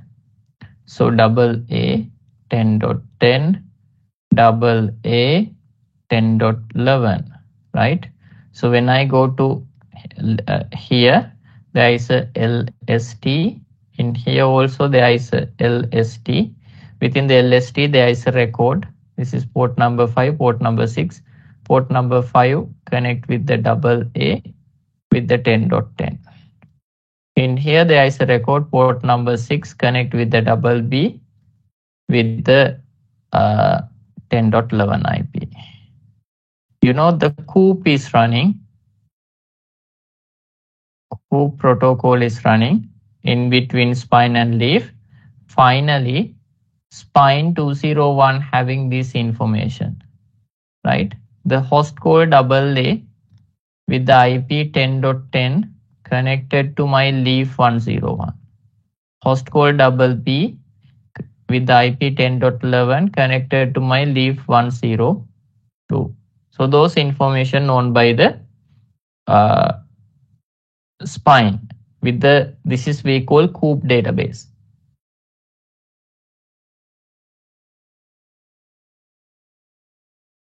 Right? So now let's say leaf 101 still know only about double A. That means that locally connected endpoint information, right? Now let's assume with this setup, right? Let's say this is PCA, this is PCB, right? PCA going to communicate with PCB. So in that communication, what happened? It's generate packet. It's generate packet, right? That packet having source IP is 10.10. The destination IP is 10.11. So this is the packet content. So when the packet coming to this point, right? No destination info, right? When the packet arrive to the leaf 101, the problem is destination information not within the leaf 101, right? Now what will happen? It's going to drop or going to forward. The ACI fabric, what happened? There are some mode of configuration, right? So let's say now leaf 101 receive packet, it's saying I need to go to the 10.11, but that information not within the table, right? So if it is, that is we call unknown traffic, right? Unknown traffic. So now what happened, right? What you know is everything known by the spine. So you forward that traffic to the spine. Same packet forwarded to the spine. Then that packet say my source IP is 10.10. My destination IP is 10.11, right? You can see 10.11 record within the COOP database, right? Then spine forward that traffic to the leaf 101, same packet. Same packet forwarded to the leaf 101. So that having the source IP is 10.10, then the destination IP is 10.11. So it forward packet to the destination. It forward packet to the destination, right? So that thing happened. So this communication, all the communication happen under the VXLAN tunnel, right? Now what happened, right? When the traffic coming to the so in here spine forward traffic to the leaf 102, okay. The next step, need to send the reply packet, right? Need to send the reply packet. That means reply packet should come reply packet should generate with the leaf 1 to leaf 102 to leaf 101 with this way. That is the reply. Reply packet go with the VXLAN tunnel as earlier. But that VXLAN tunnel in between the leaf 102 and the 101. Then reply packet content. Reply packet content is like that. It's saying source IP is 10.11. Destination IP is 10.10. So that's the reply packet that received by the leaf 101 over the VXLAN tunnel. So now leaf 101 going to learn, right? Remote endpoint detail, right? So when it is coming to the leaf 101, you can see it's coming from the leaf 102 using the VXLAN, right? Okay. It's saying source IP is 10.11. But in my table, no record for the 10.11. So what I'm going to do, I'm going to create record within my device, right? There is a host called 10.11, right? That MAC address is BB, right? You know, those information coming. And I can reach there over the leaf 102, right? So you will learn this information and store within the device within the table called GST.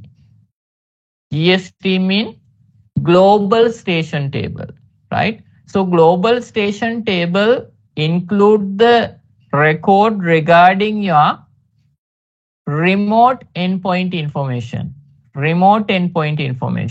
right? So when your switch receive the traffic, that destination IP not within the local table or the global station table, that can be possible. In that case, only way is forward the traffic to the spine. Then spine say, okay, go to this leaf, then you can reach. So that's the way how packet forwarding happen.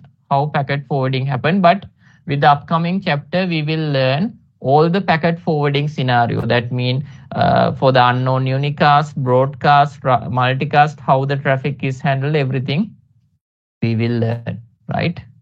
So basically, remember this device maintaining two tables, local station table and the global station table. Local station table mean that include all the directly connected device information. Those information shared with the spine using the COOP protocol, right? Otherwise, it can learn the remote information from the return traffic, right? We'll give a try to the RDP session again.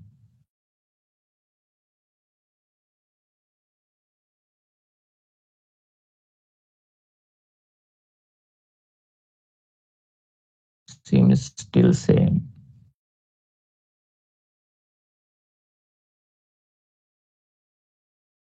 Okay, give me 2 minutes. I need to communicate with them over the voice because I dropped message, still no response.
Can you?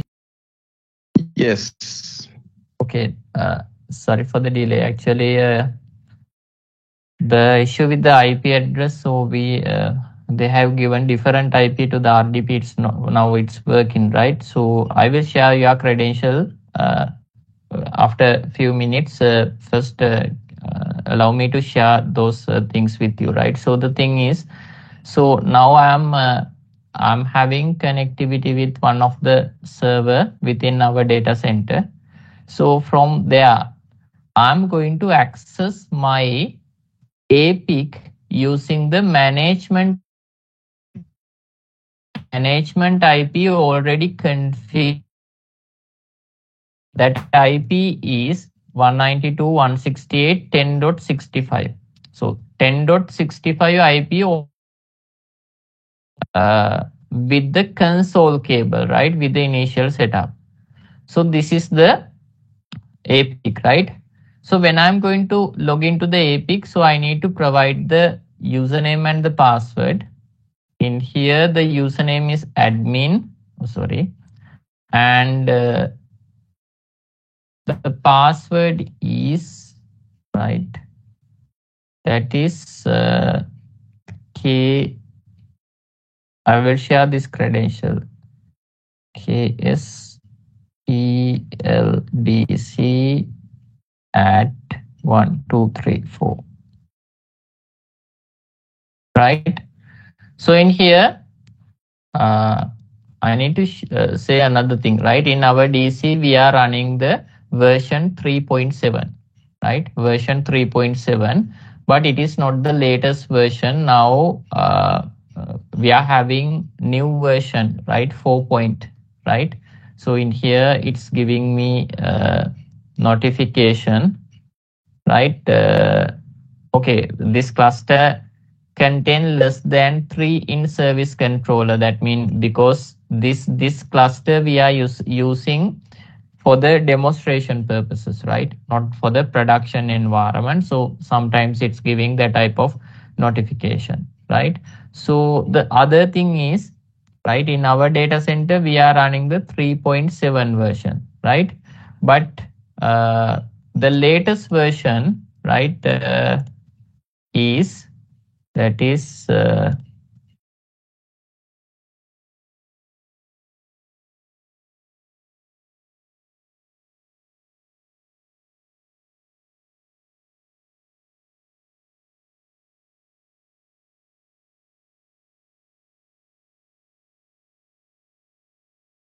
one moment, please.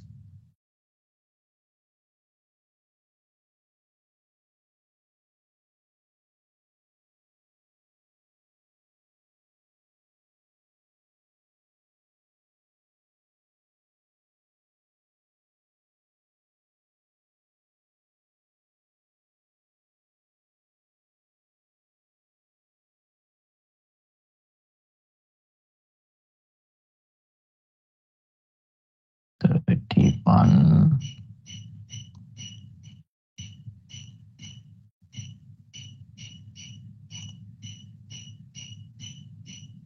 Eleven dot 11, sorry, 11.1.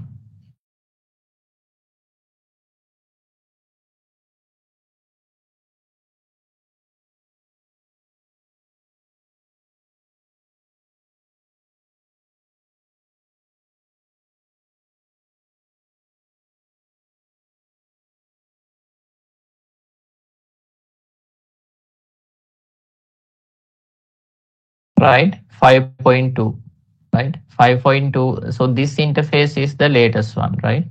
This is the latest one. But for our simulation, we are using this version 3.7, right?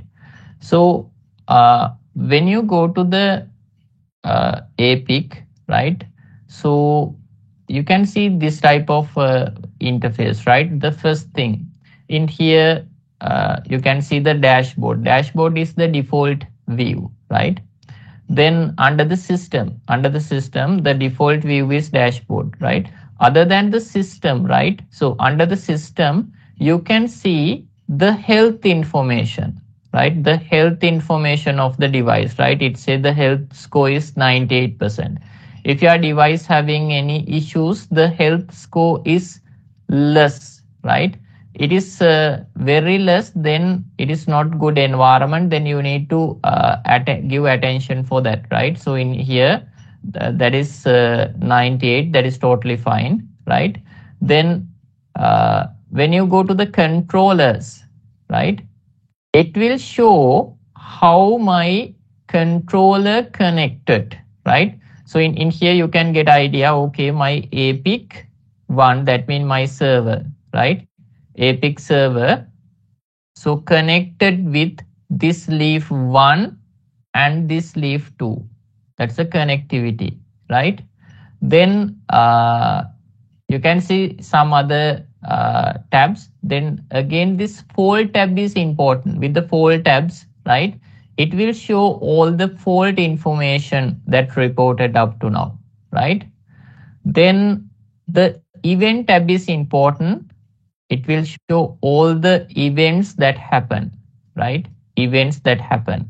So it will take some times to load the events like that. Then in here, it will show any active connection, right? So any active connectivity session with the Epic, right?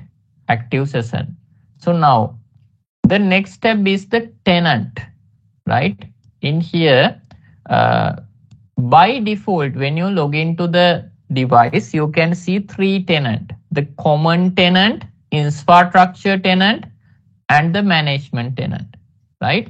So common tenant share common information with, so you know the idea of the tenant mean the customer or the business unit or the company, that's the tenant.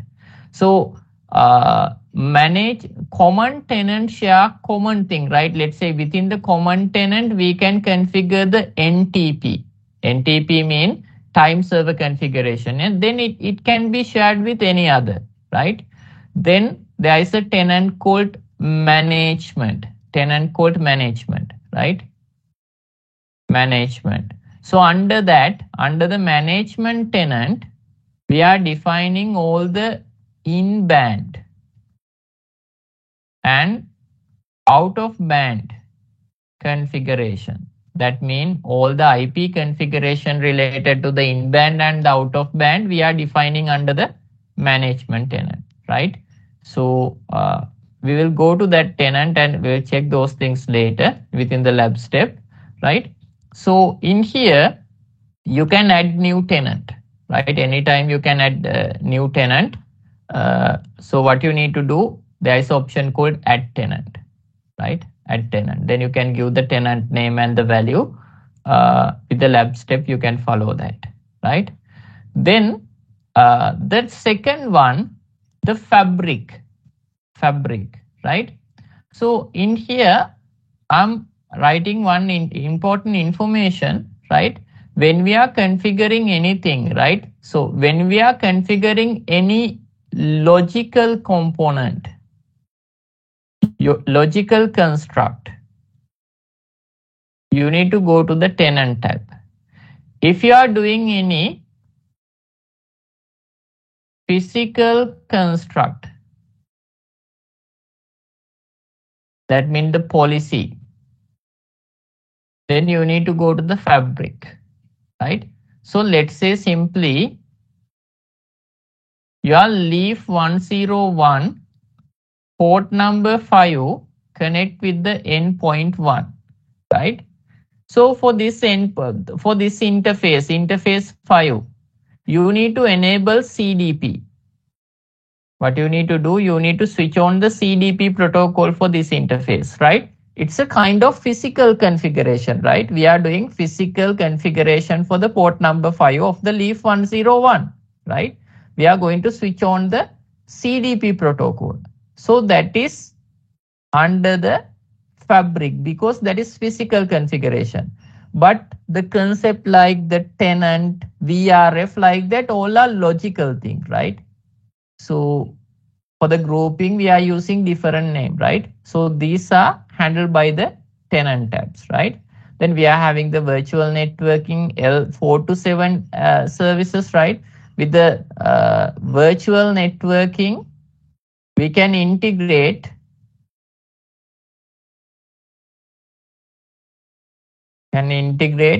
VMM, that means vCenter. If you are having vCenter environment, that can be integrated under the virtual networking. So layer 4 to 7 services, that is for the firewall integration, firewall load balancer integration, right? So those are the some basic idea why we need to go with this specific tab, right? So now let's say when I go to the admin tab,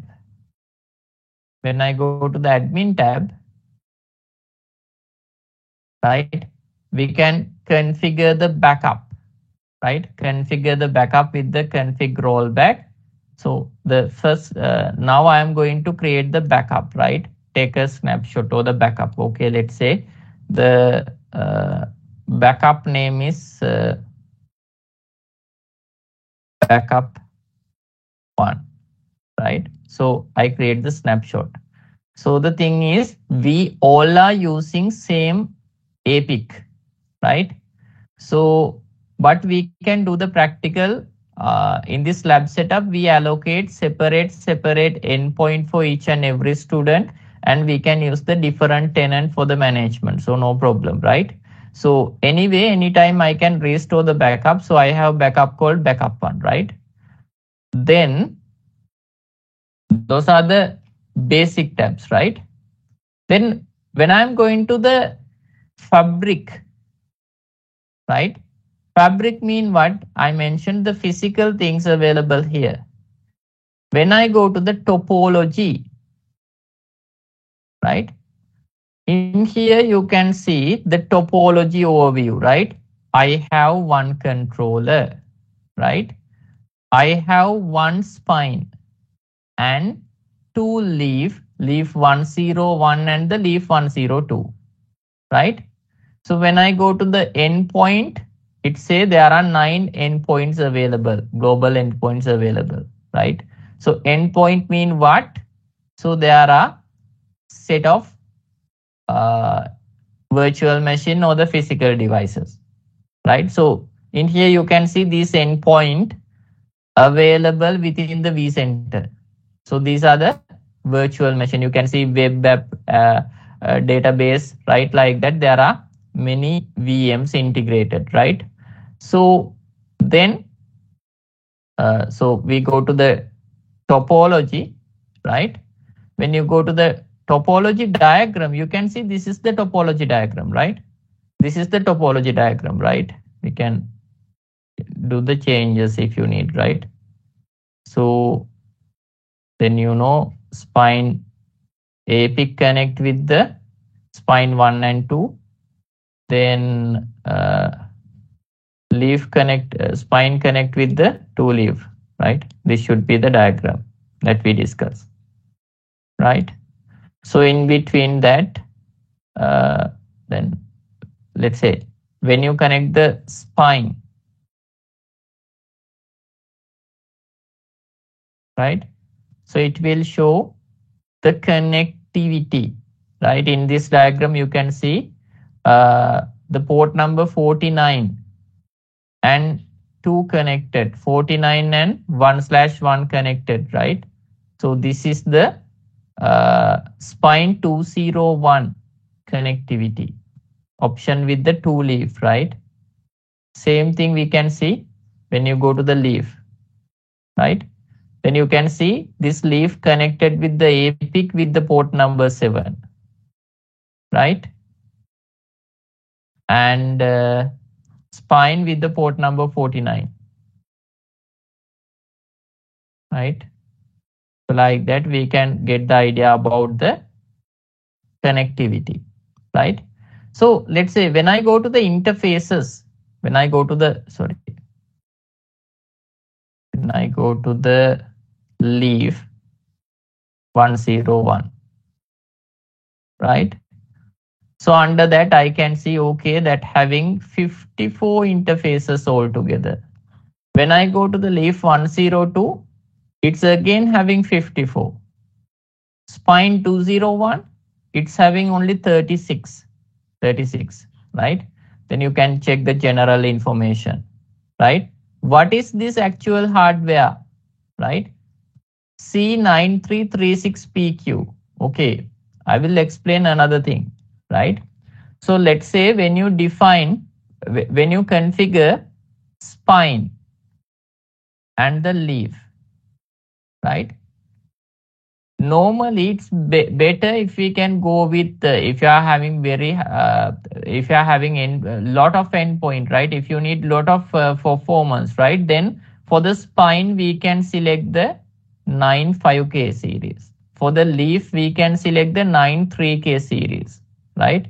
But the thing is, when you go with this way, the cost is high, because 9K devices are chassis devices, very high cost, right? So there is a solution for that, right?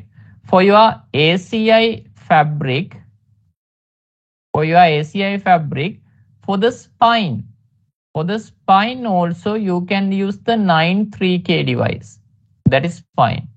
In that case, that is we called baby spine. That means some 9K devices, some 93K device, not all.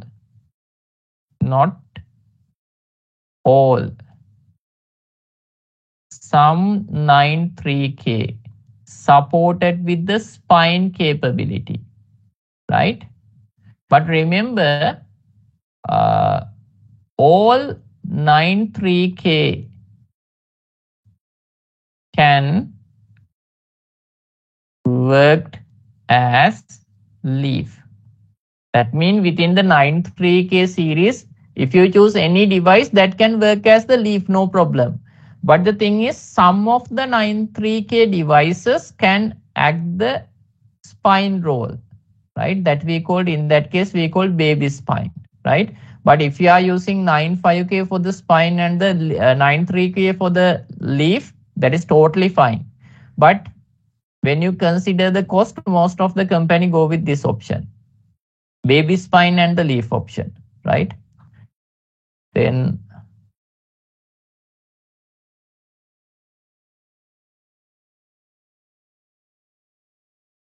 in here, if I show some modules, okay.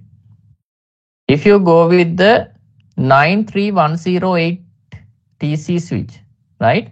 It's clearly mentioned it is work as the ACI leaf only, right? This is again ACI leaf, right? These model numbers, right?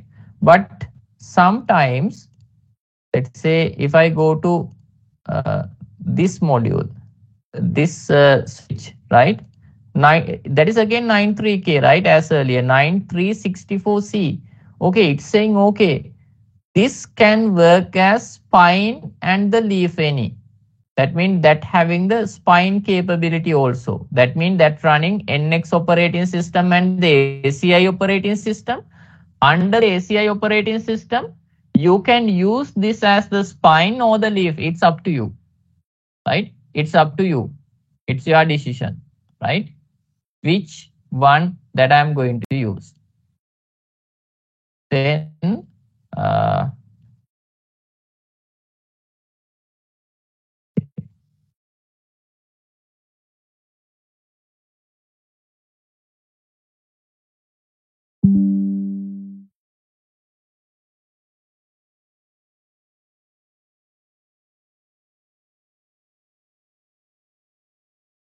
this is the way how we check the hardware information, right? Then in my data center, I'm using this one.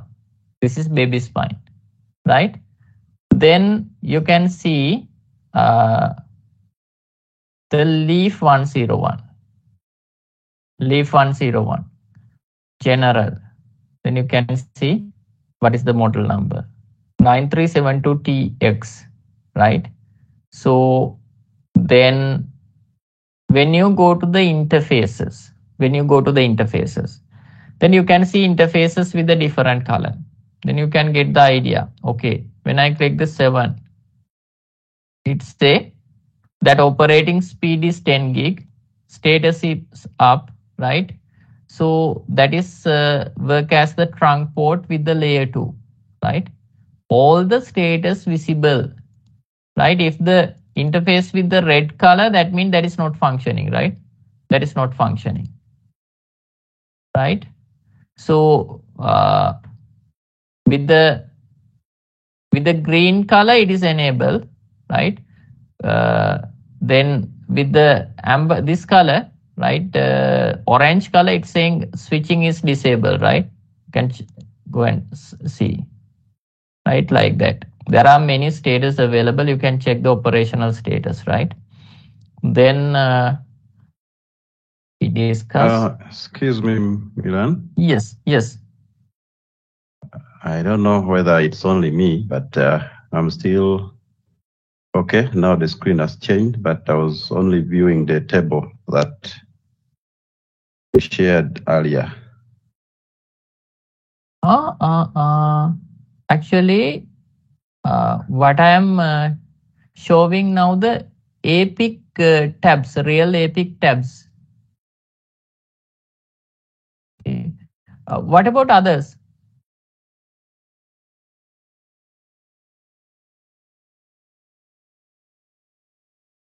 Samuel, is it same to you? Yes, I was still stuck at the table explaining the different switch models and whether they support spine or leaf. Okay, but actually, now I can see the GUI, the GUI for Epic. Yeah. The thing is, it seems there is a delay, like 5 minutes delay, right? Oh no. Because I explained the switch model earlier. Wait, I will stop sharing and start sharing again, right? Okay, 1 minute.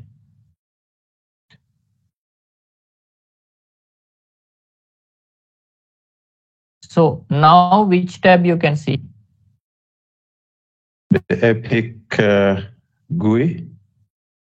Yeah, GUI, what is the highlighted tab name?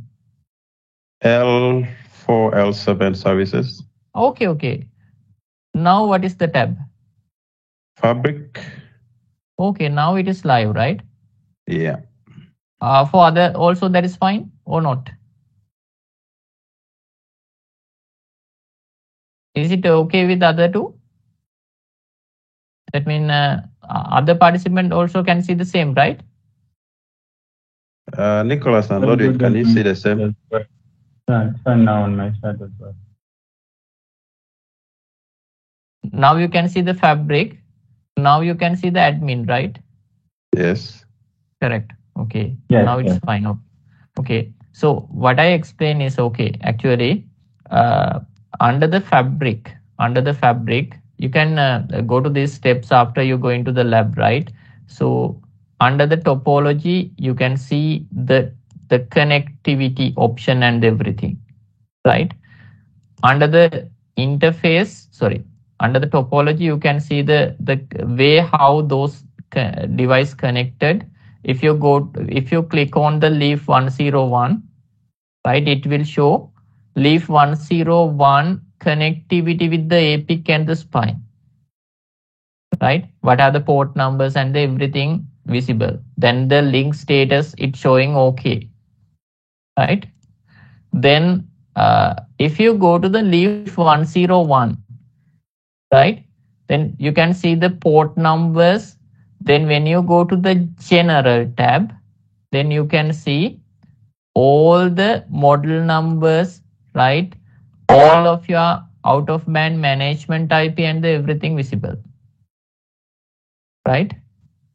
Can you see this screen now? I'm in the leaf 101 screen. General tab. Okay.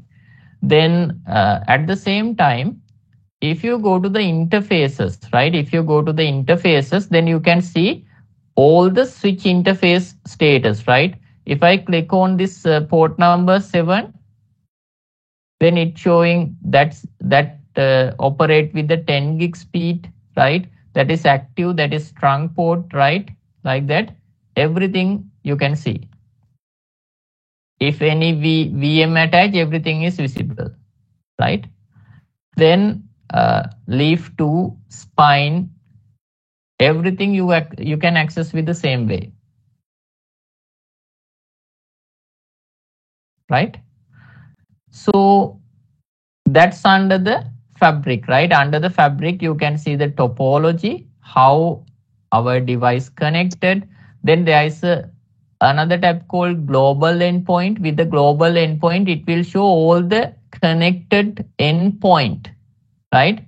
In that case, you can see the endpoint MAC address details, IP address details, how that is connected with the specific port number, like that. Every information is visible here, right? Then under the fabric, then you can see the fabric policy and the access policy, right? So we are discussing that how we apply the, let's say the thing is, this is my setup, spine 201, leaf 101, leaf 102. So this is the connectivity. So in here, right, leaf 101 port number 10 connect with the PC. That IP is 10.10, right? So in that case, let's say for this interface, I need to enable 1 gig speed. I need to specify link speed is 1 gig. I need to turn on CDP on, right? Like that, I need to apply this policy. I need to apply these settings for this interface, right? So basically, these settings, when we need to apply any settings to the any interface, that we need to do via the policy, right? So if you are doing any kind of policy for the end devices, we need to do that with the access policy section, right? Access policy section. But for the fabric means spine and leaf, right? If you need to do any fabric configuration, that means you need to configure the NTP, you need to configure the SNMP, right? In that case, you need to go to the fabric policy, right? Access policy apply for the end devices, right? Fabric policy apply for the fabric, like that. So then okay. Now I'm going to the fabric.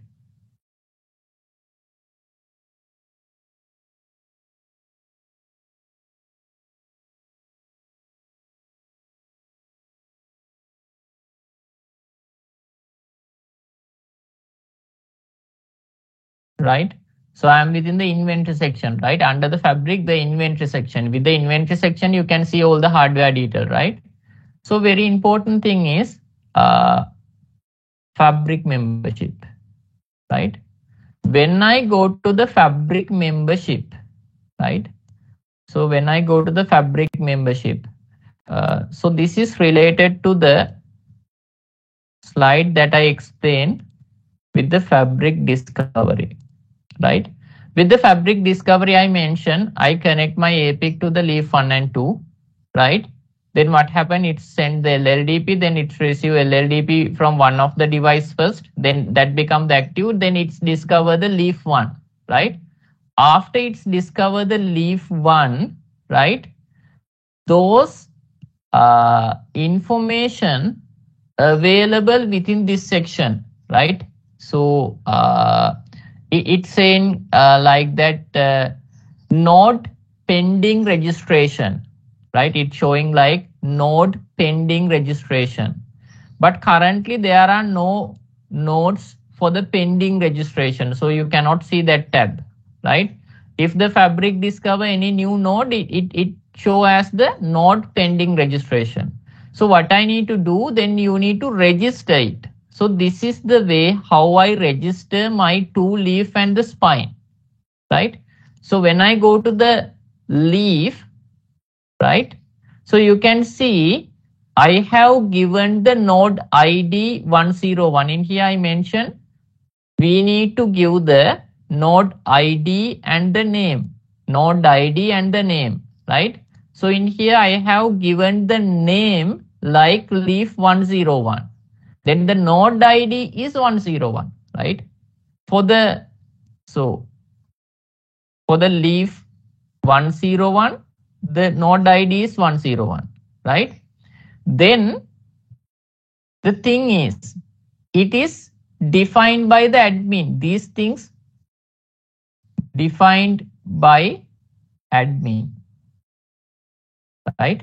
It is not configured automatically. These are the registration information, right? Then you can see this IP address information. Can anyone say what is this IP address information? It's saying IP. What are these IP? Any idea?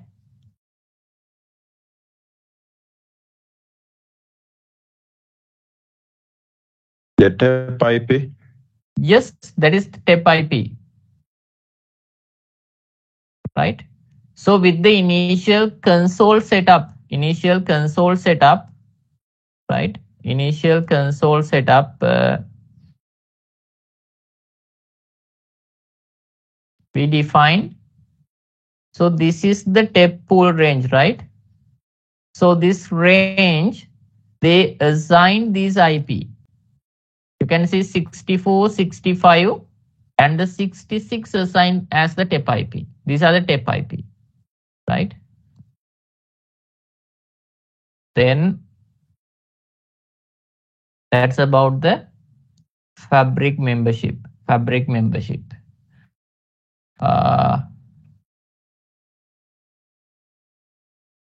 Then I will show how I connect with the APIC with the CLI command, right? I can connect with the APIC with the CLI command. So this is the way. So with the student PC, right?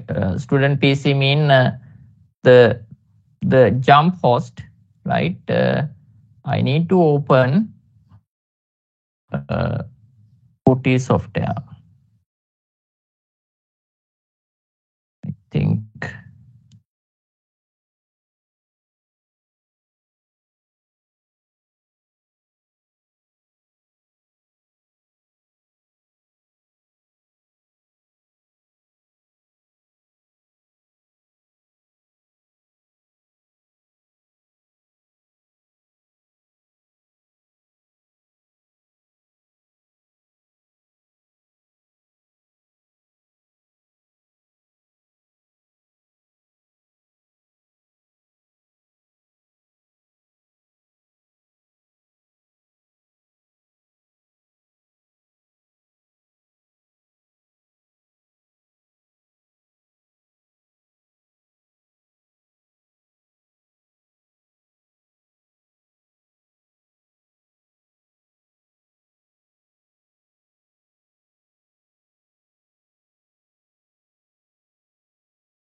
one moment, please. Okay.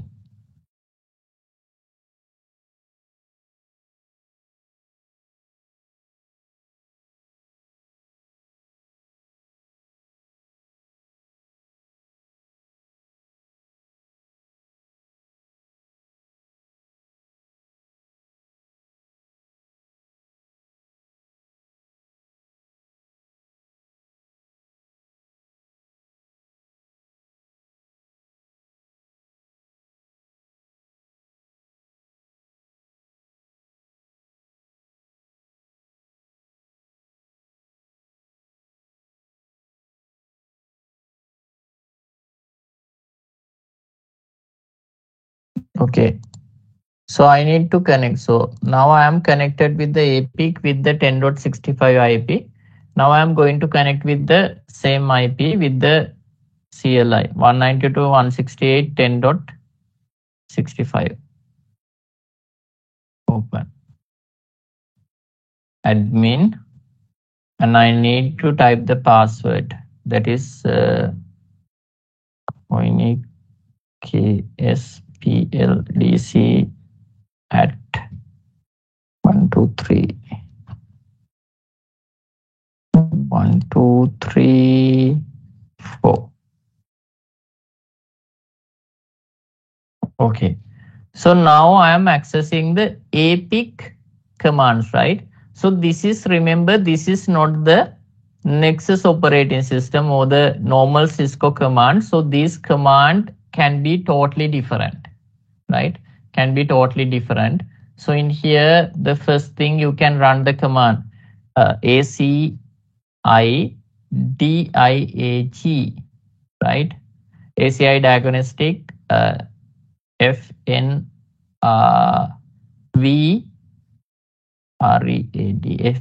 read, right? So it will show same information that I checked with the GUI, right? The node ID, the node name, the device serial number, and the TEP IP, right? So from here, if you need, you can enable SSH, right? SSH, let's say leaf 101. So it now connect to the leaf 101. The password is again same. That is system PLDC at 1234. See, now I am within the leaf 101, right? So leaf 101, if I run the command, right, show LLDP neighbors. In here, be careful. This is Nexus operating system. When you are type show, type full show command, right? Not the SHO. Show LLDP neighbors, right? It will show what are the neighbors, right? Neighbor connectivity. If I run the command show CDP neighbors, not showing, that means CDP is not enabled. CDP is not enabled, right? So let's say if I go to the right interface,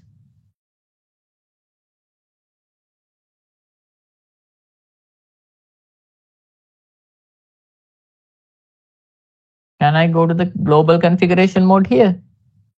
What do you think? Yes. What's the way? Normally, how we go to the global configuration mode? Configure. Okay.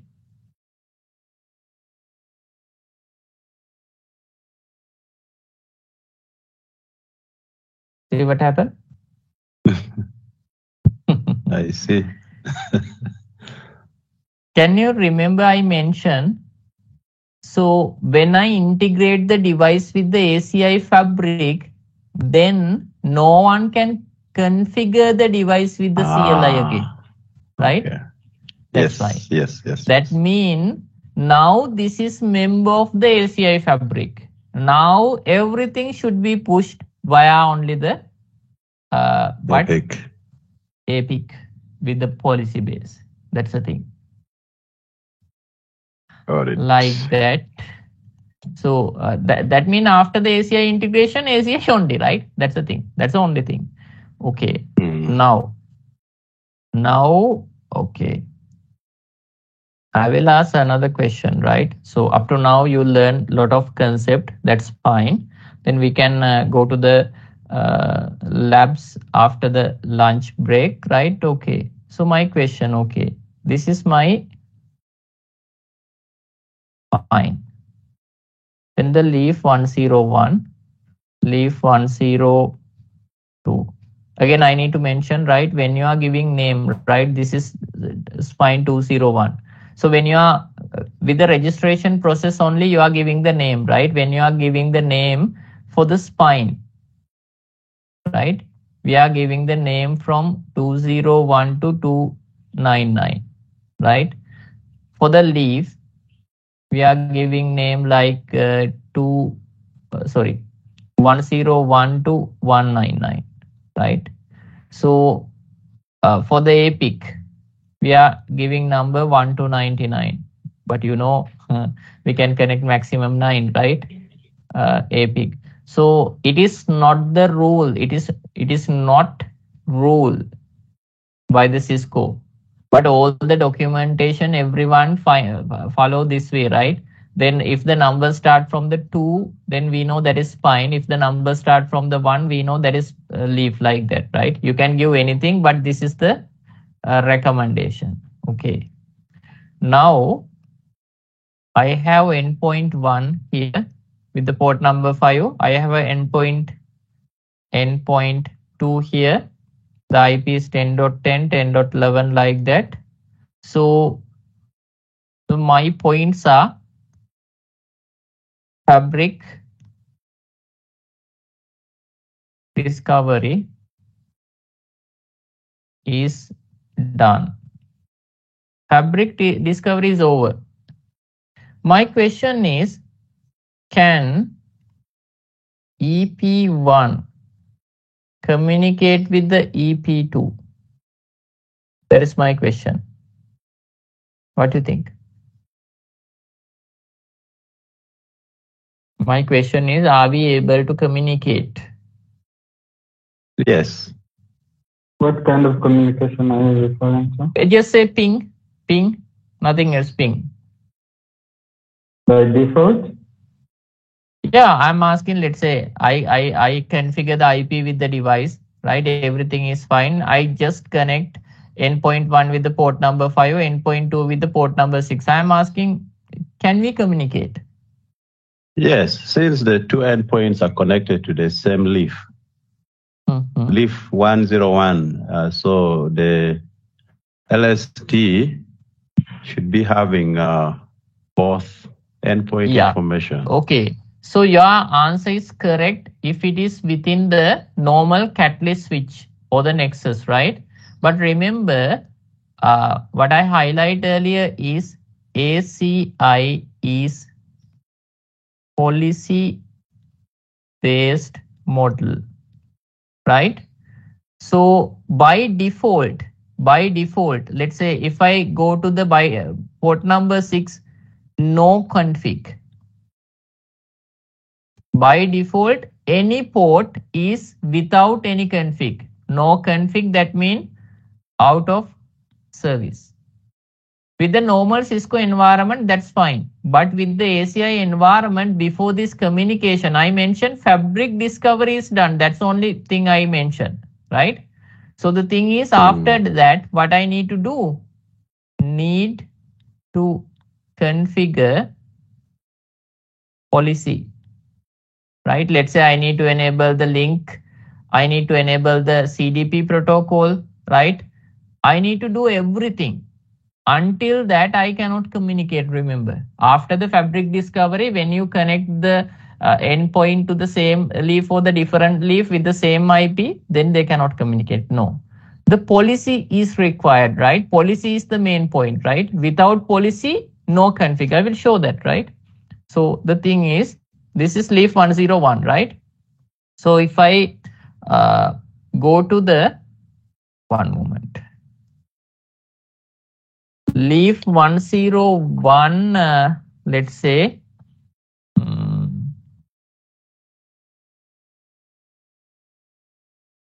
show LLDP.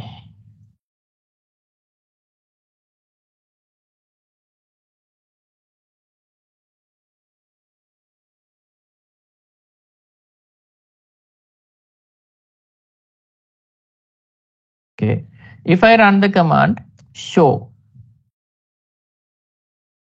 interface, Ethernet 1/12.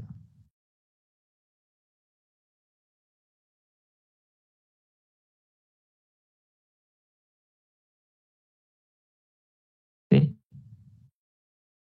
you can clearly see 1/12 connect with one Cisco router called R1, right?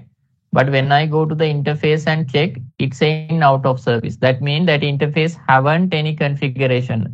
By default, LLDP is enabled. That's the only thing. But it is out of service. Out of service means interface haven't proper configuration. So this should have the logical configuration and the physical configuration. Then only it will work. Otherwise, it is not working. Right? So we will learn those things, how we apply the policy interface, policy group, tenant, VRF, bridge domain. We will discuss those things, right? So now can I know what is your time? 12:30, right? 12:30. Yeah. 12:30. Yeah. 12 fast? 12:30, right? 12:31. Okay, okay. Yeah, 12:31. Okay. So we'll have a lunch break. Then, so after that, I will connect after 1 hour. Then we can do the lab, right? So That's okay. I will connect with your time 1:30, right? Yes. Okay, thank you. With the remote desktop connection, you need to type this IP and the port number. IP and the port number, right? So in that case, right? One moment, right? So it will open the RDP window, right? With that window, Nicholas, you need to provide the admin 1 and this password. Samuel, you need to provide admin 2 and this password. Then Lodwin, you need to provide this username and this password, right? Then all of you are connecting to the 3 different virtual machine, right? From those virtual machine, you can perform the lab, right? When you perform the lab, sometimes you need to access the APIC, sometimes you need to access the spine, leaf, like that. So these are the username and password. So this device you can access using the PuTTY connection, right? Using the PuTTY. So this is the way how we are performing the lab, right?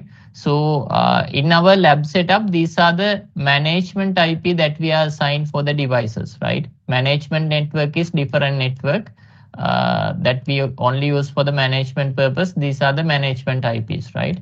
So other than the lab guideline, don't go to change anything, right? So then when I go to the first, before that, can you try to log in with this?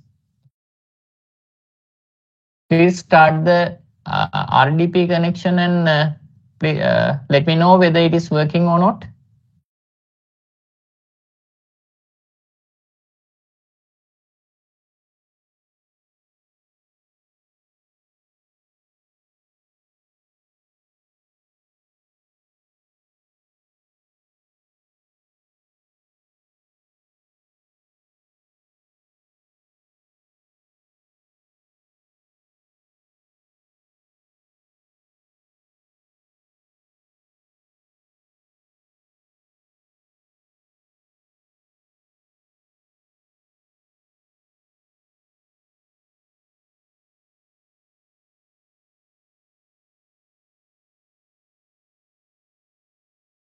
What's the issue?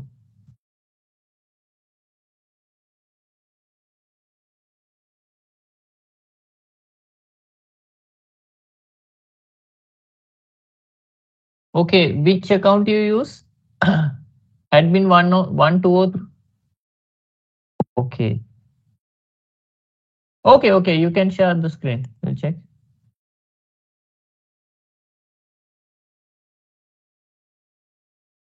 Please share the screen.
My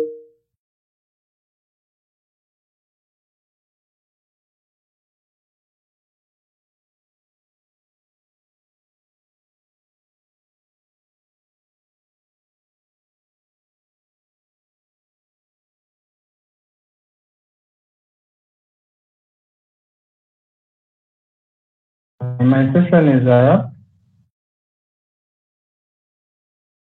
Hello. Yeah, can you hear me? I'm in. Lodwin, I'm in. Okay. You are logged into the machine, right? Yes. Okay. Now I'm going to the lab file, right? So the first lab, that is validate the fabric discovery. So in this lab, we are going to observe the configuration within the fabric.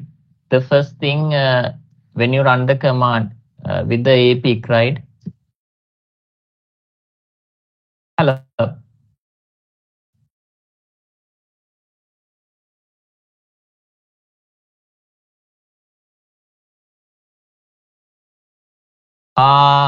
Samuel and Lodwin, do you have any issues with the lab? Yes. I really can't log in. Okay. Samuel, tell me which account you are using. Admin, which account? Admin 2. Okay, I will try with my end. See. Okay. Let's see.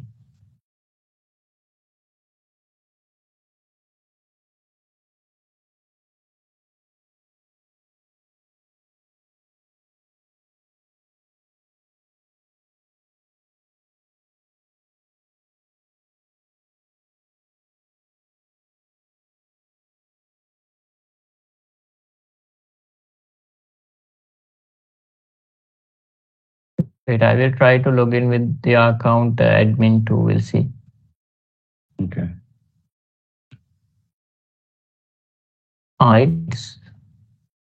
It's login. Sam, you're using credential. Have you done RDP? Yes, I did. And now, when you go to RDP, you don't use admin 2 Okay. again. When you're logging into the Epic, Okay. Samuel, can you share your screen? Okay, I think I've got what Lodwin is saying. Okay. When you look at the document, there's another set of credentials right below the Yeah. first. Yeah, I've seen it.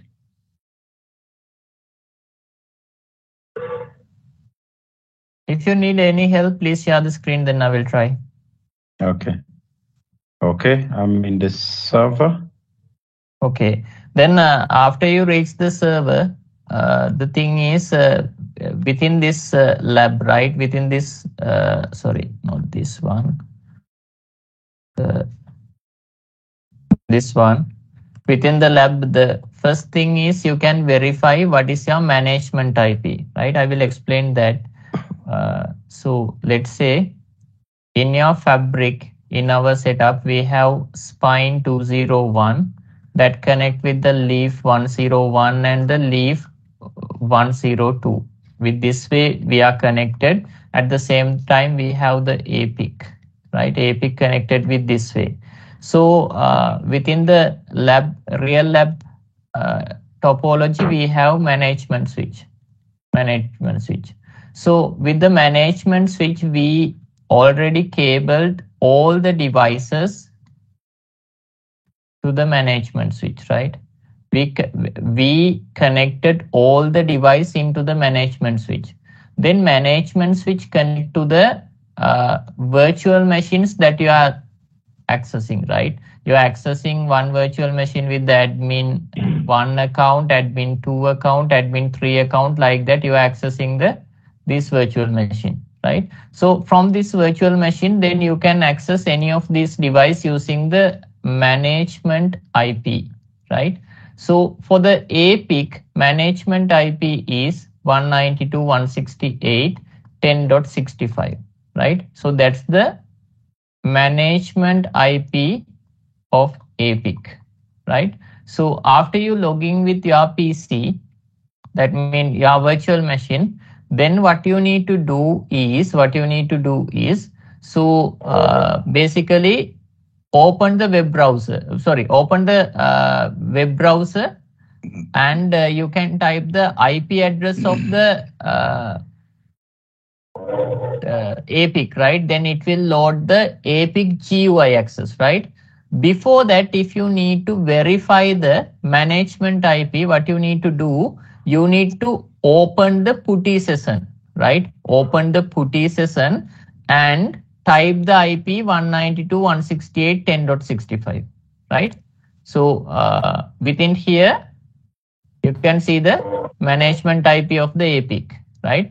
With the PuTTY, open the session with this IP, then this is the username, this is the password. When you log into the PuTTY session with the APIC, then you can run the command ipconfig oobmgmt. Then you can see the management IP is 10.65, right? Then if you need, you can access that using the GUI, right? It is only the verification management IP. Then this is the our lab setup, right? In this diagram, you can see the port connectivity and everything. Then the APIC IP is 65, then the leaf 101 IP is 70, 71, 72, like that. Then these steps you cannot perform. Remember, these steps you cannot perform. Within the lab guide, we have included the initial setup configuration, right? We discussed those things. These steps you cannot follow. This is the way how we, you can see node pending registration section. Then it's showing this serial number pending with the pending registration. Then I need to select the register. After I select the register, I can give the node name and the number, right? Then we can, let's say in your real environment, you have requirement to wipe all configuration using the this command, right? Please do not run any of this command with our APIC, right? If you run this command, everything going down, right? It will not work. Just for your information, we are sharing this command, right? So do not run any of this command. No one can access the data center, right? So your lab actually start from the task 1, right? That means from the page number 13, right? So these things we have given to get idea how the things happen with the initial configuration, right? So lab actually start with the step number 13. With the step number 13, it's saying, okay, go to the, open the web browser and go to the 10.65 IP. Then the password is this one. Then in here I'm showing this is the new version, this is the old version. So we are using this old version, right? So then we can see the tabs that I explained, right? Also in here, it having some information about what is tenant, and with the lab guide, we have included some additional information for your reference. What is the tenant, those information, these are the concepts that I discussed.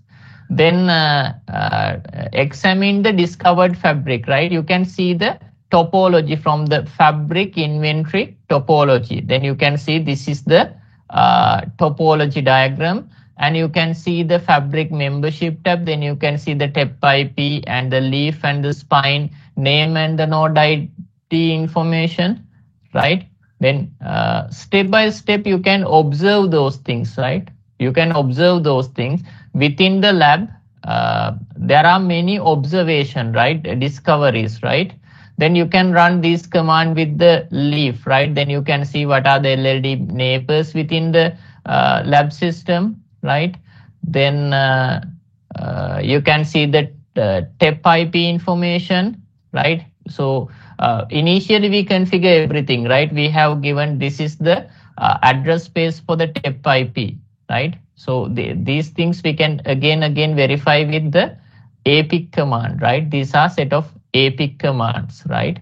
So again within the device, when you run the command show IP interface brief, you can see we assign the loopback IP with the IP. That IP use as the that means that IP unnumbered interface IP. That means I mentioned in between the leaf and the spine, all the connectivities are within the spine and the leaf, all the connectivities are layer 3 connectivity, right? Then you can check the TEP IP information here, right? Then you can see the VRF information, right? So step by step, try to execute this command. But remember, the important thing is please start from the lab from the page number 13, right? Before that, everything is initial setup. You cannot perform those things, right? Please go ahead. If you are having any issues, then you can ask. I will. Then you can share the screen. Then I will support you, right? Okay. Okay.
hello, I'm here. Ludwig? Hello, can you hear me? Yes, I can hear you. Yeah. So, any issues with the lab? Oh, yes. What is the step number?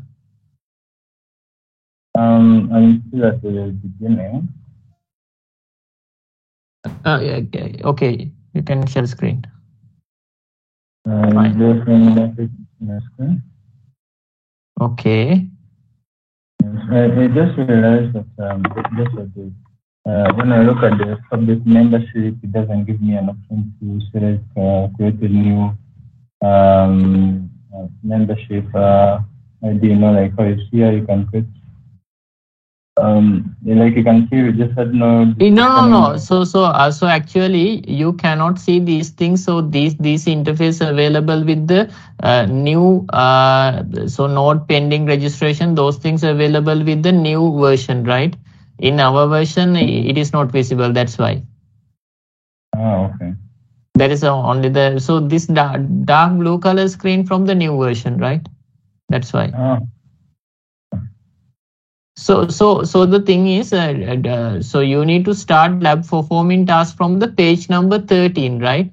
So these are only instruction. Right? Okay. So you yeah.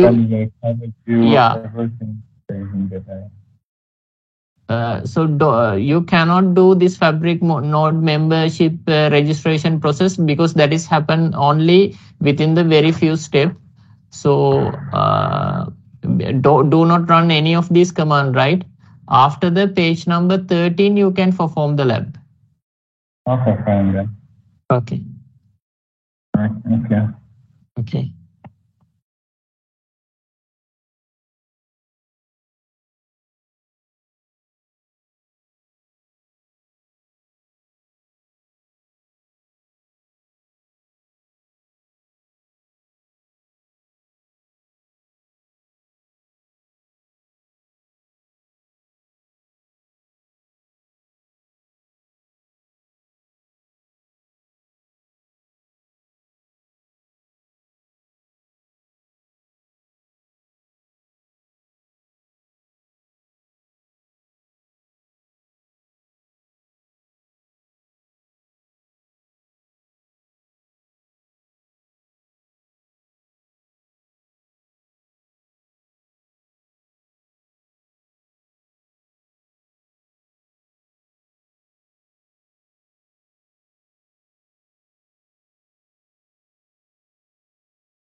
Samuel, what is the step that you are following? Page number?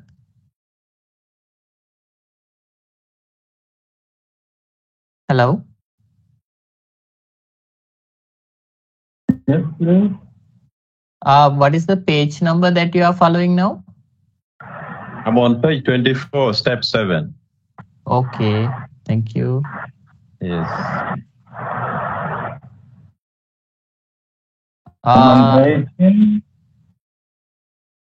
Okay, Nicholas, what is your page number?